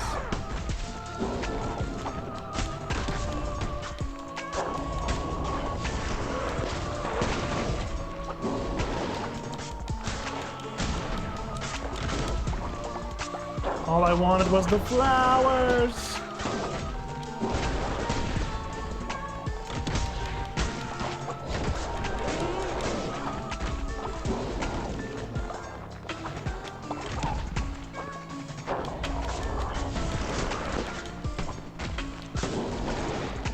Ah!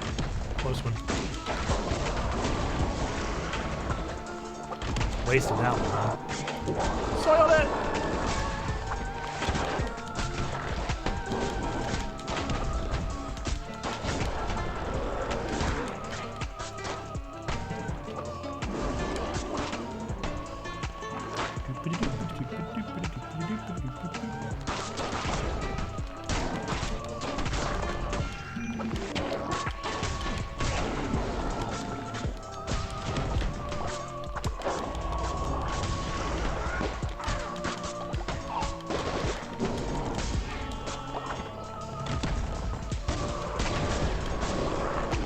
Well, whatever, I definitely did it close enough.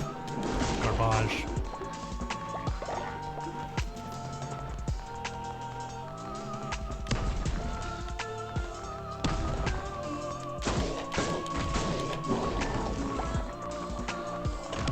That is some kind of garbanzo beans right there.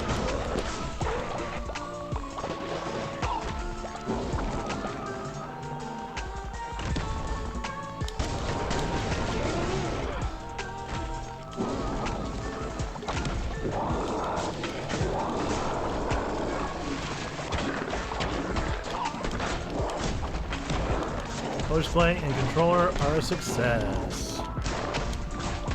Very good.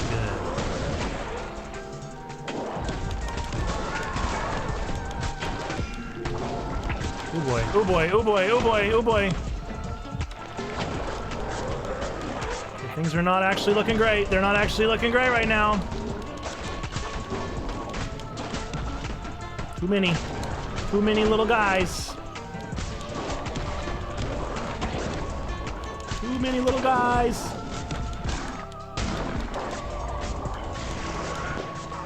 Come on, dude.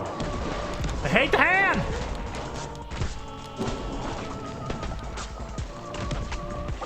Hand is so annoying.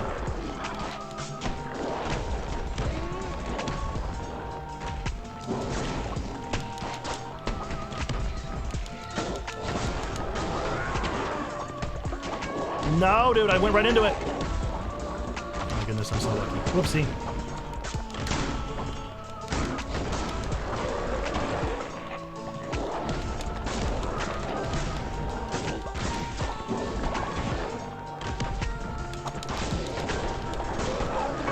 No, dude! Oh, man! That's very annoying! He was this close, dude! Oh, man! I wasn't expecting to fight him first. Dude. Alright, well, first death. First death of the day.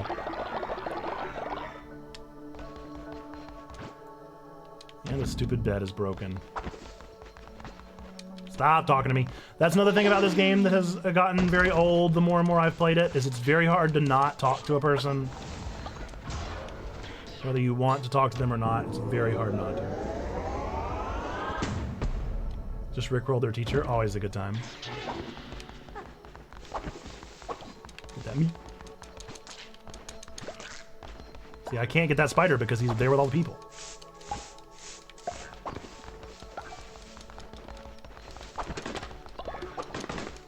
Come here. Come here! Come here. There's too many other things in the way.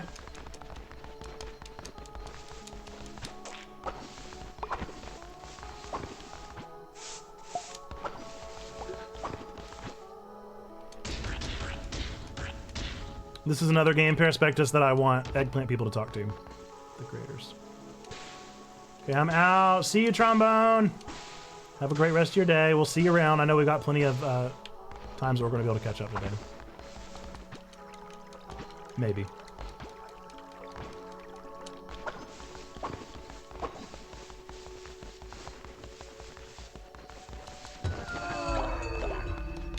Okay, let's talk, unicorn friend. Purple unicorn!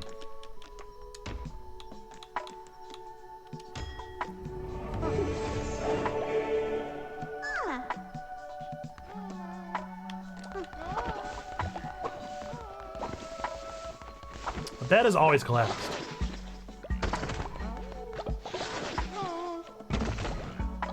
Just wanted to say that I love you. Wow, thank you. You're so kind. Alright, before somebody turns on me. Look at all my followers!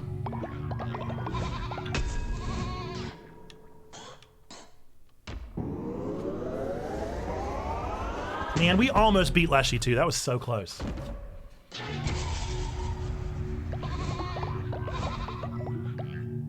The fact that I got him that close with the hand is pretty impressive in my humble opinion. Do I have any good rituals? I don't think I do. No. I hate all the rituals. I'm serious. I do not do the rituals. I do not see the merit in the rituals.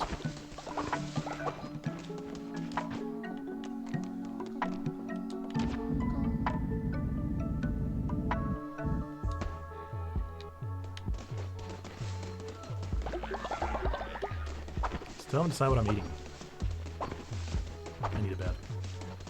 Oh man, the faith is looking really low.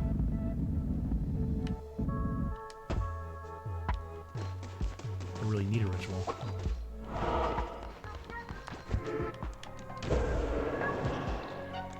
It's on cooldown. What you gonna do? And that'll just drop faith. Alright, well I guess somebody's about to betray me. It's almost like the game is built this way.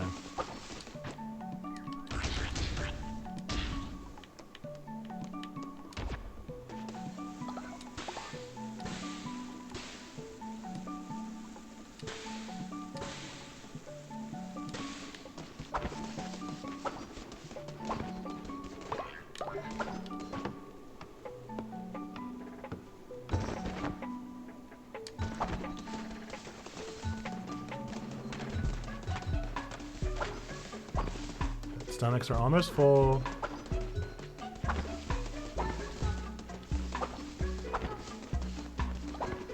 Still need some more camellia though. So I guess back to the wood! The wood! The wood which is dark.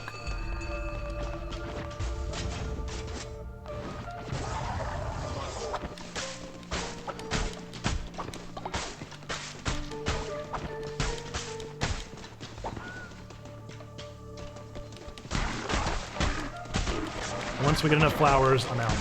I'll go back to the village. Sword is so much better. The sword is so much better. I would have had Leshy taken down in no time.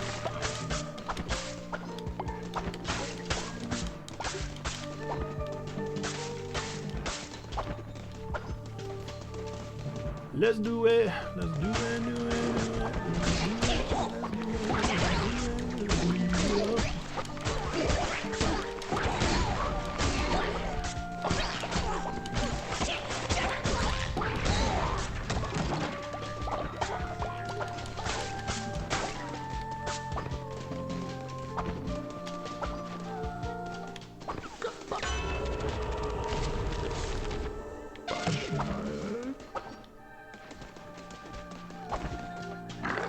There we go, there's some flowers.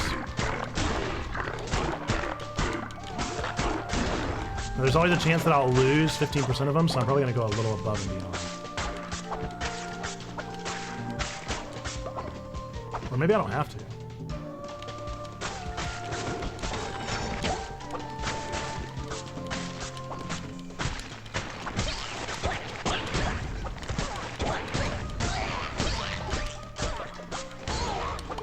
Yeah, it's just a reward. Okay. Let's get everything from this screen and then we'll head off of here. How much time we got left? 7 minutes? Oh my goodness. Maybe we'll just head back. We'll head back, we'll take care of the village, and then we'll wrap up stream today, folks. This has been a great stream. Exclamation point ticket. If you haven't yet, this is your final warning. No more fan mail. If you want to enter for a free ticket to the Satanic Panic event on Saturday, get after it now. There's not much more time.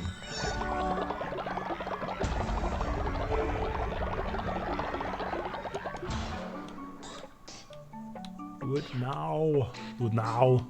Now!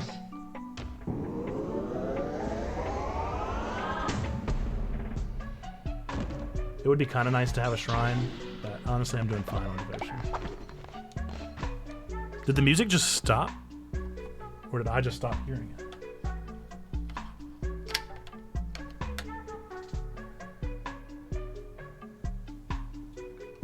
These headphones, dude. These headphones!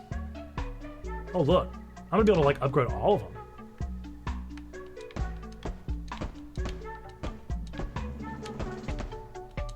Heck yes, dude.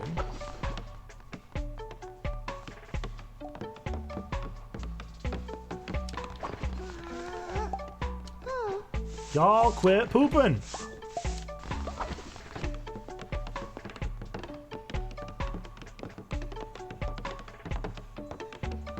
Somebody's vomiting up there. Why are y'all all so sick? Stop! I don't want to talk to him! Ah! For real though, that's the worst part of this game. That is the worst part of this game by far. It's how easy it is to talk to somebody. I mean, you have to do what you have to do. Like, I don't know what I could have offered them to do otherwise. Other than, like, turn on talking mode or something by pressing whatever.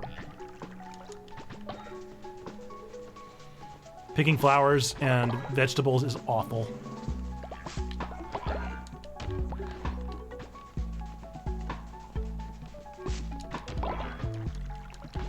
I guess inevitably you just want everything automated. Yeah, indeed. Sometimes I feel that way leaving after a church service. Man, growing up at PK, that was always the worst part. We wouldn't leave church for so long. I'd be like, Dad, come on, all I want is Mexican food.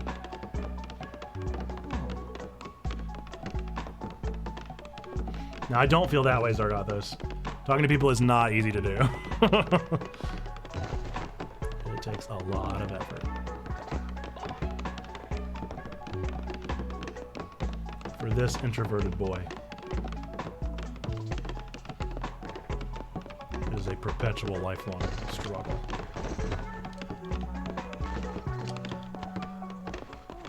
They come at you. Yeah, now that's true. I guess I can't do it because it won't let me not talk to someone. Might be time for another sermon. Nope.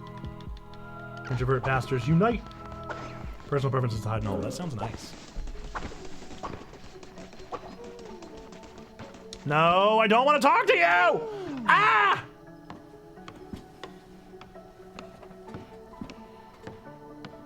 Trying to build you guys a bed because you want to sleep. Purple people eaters.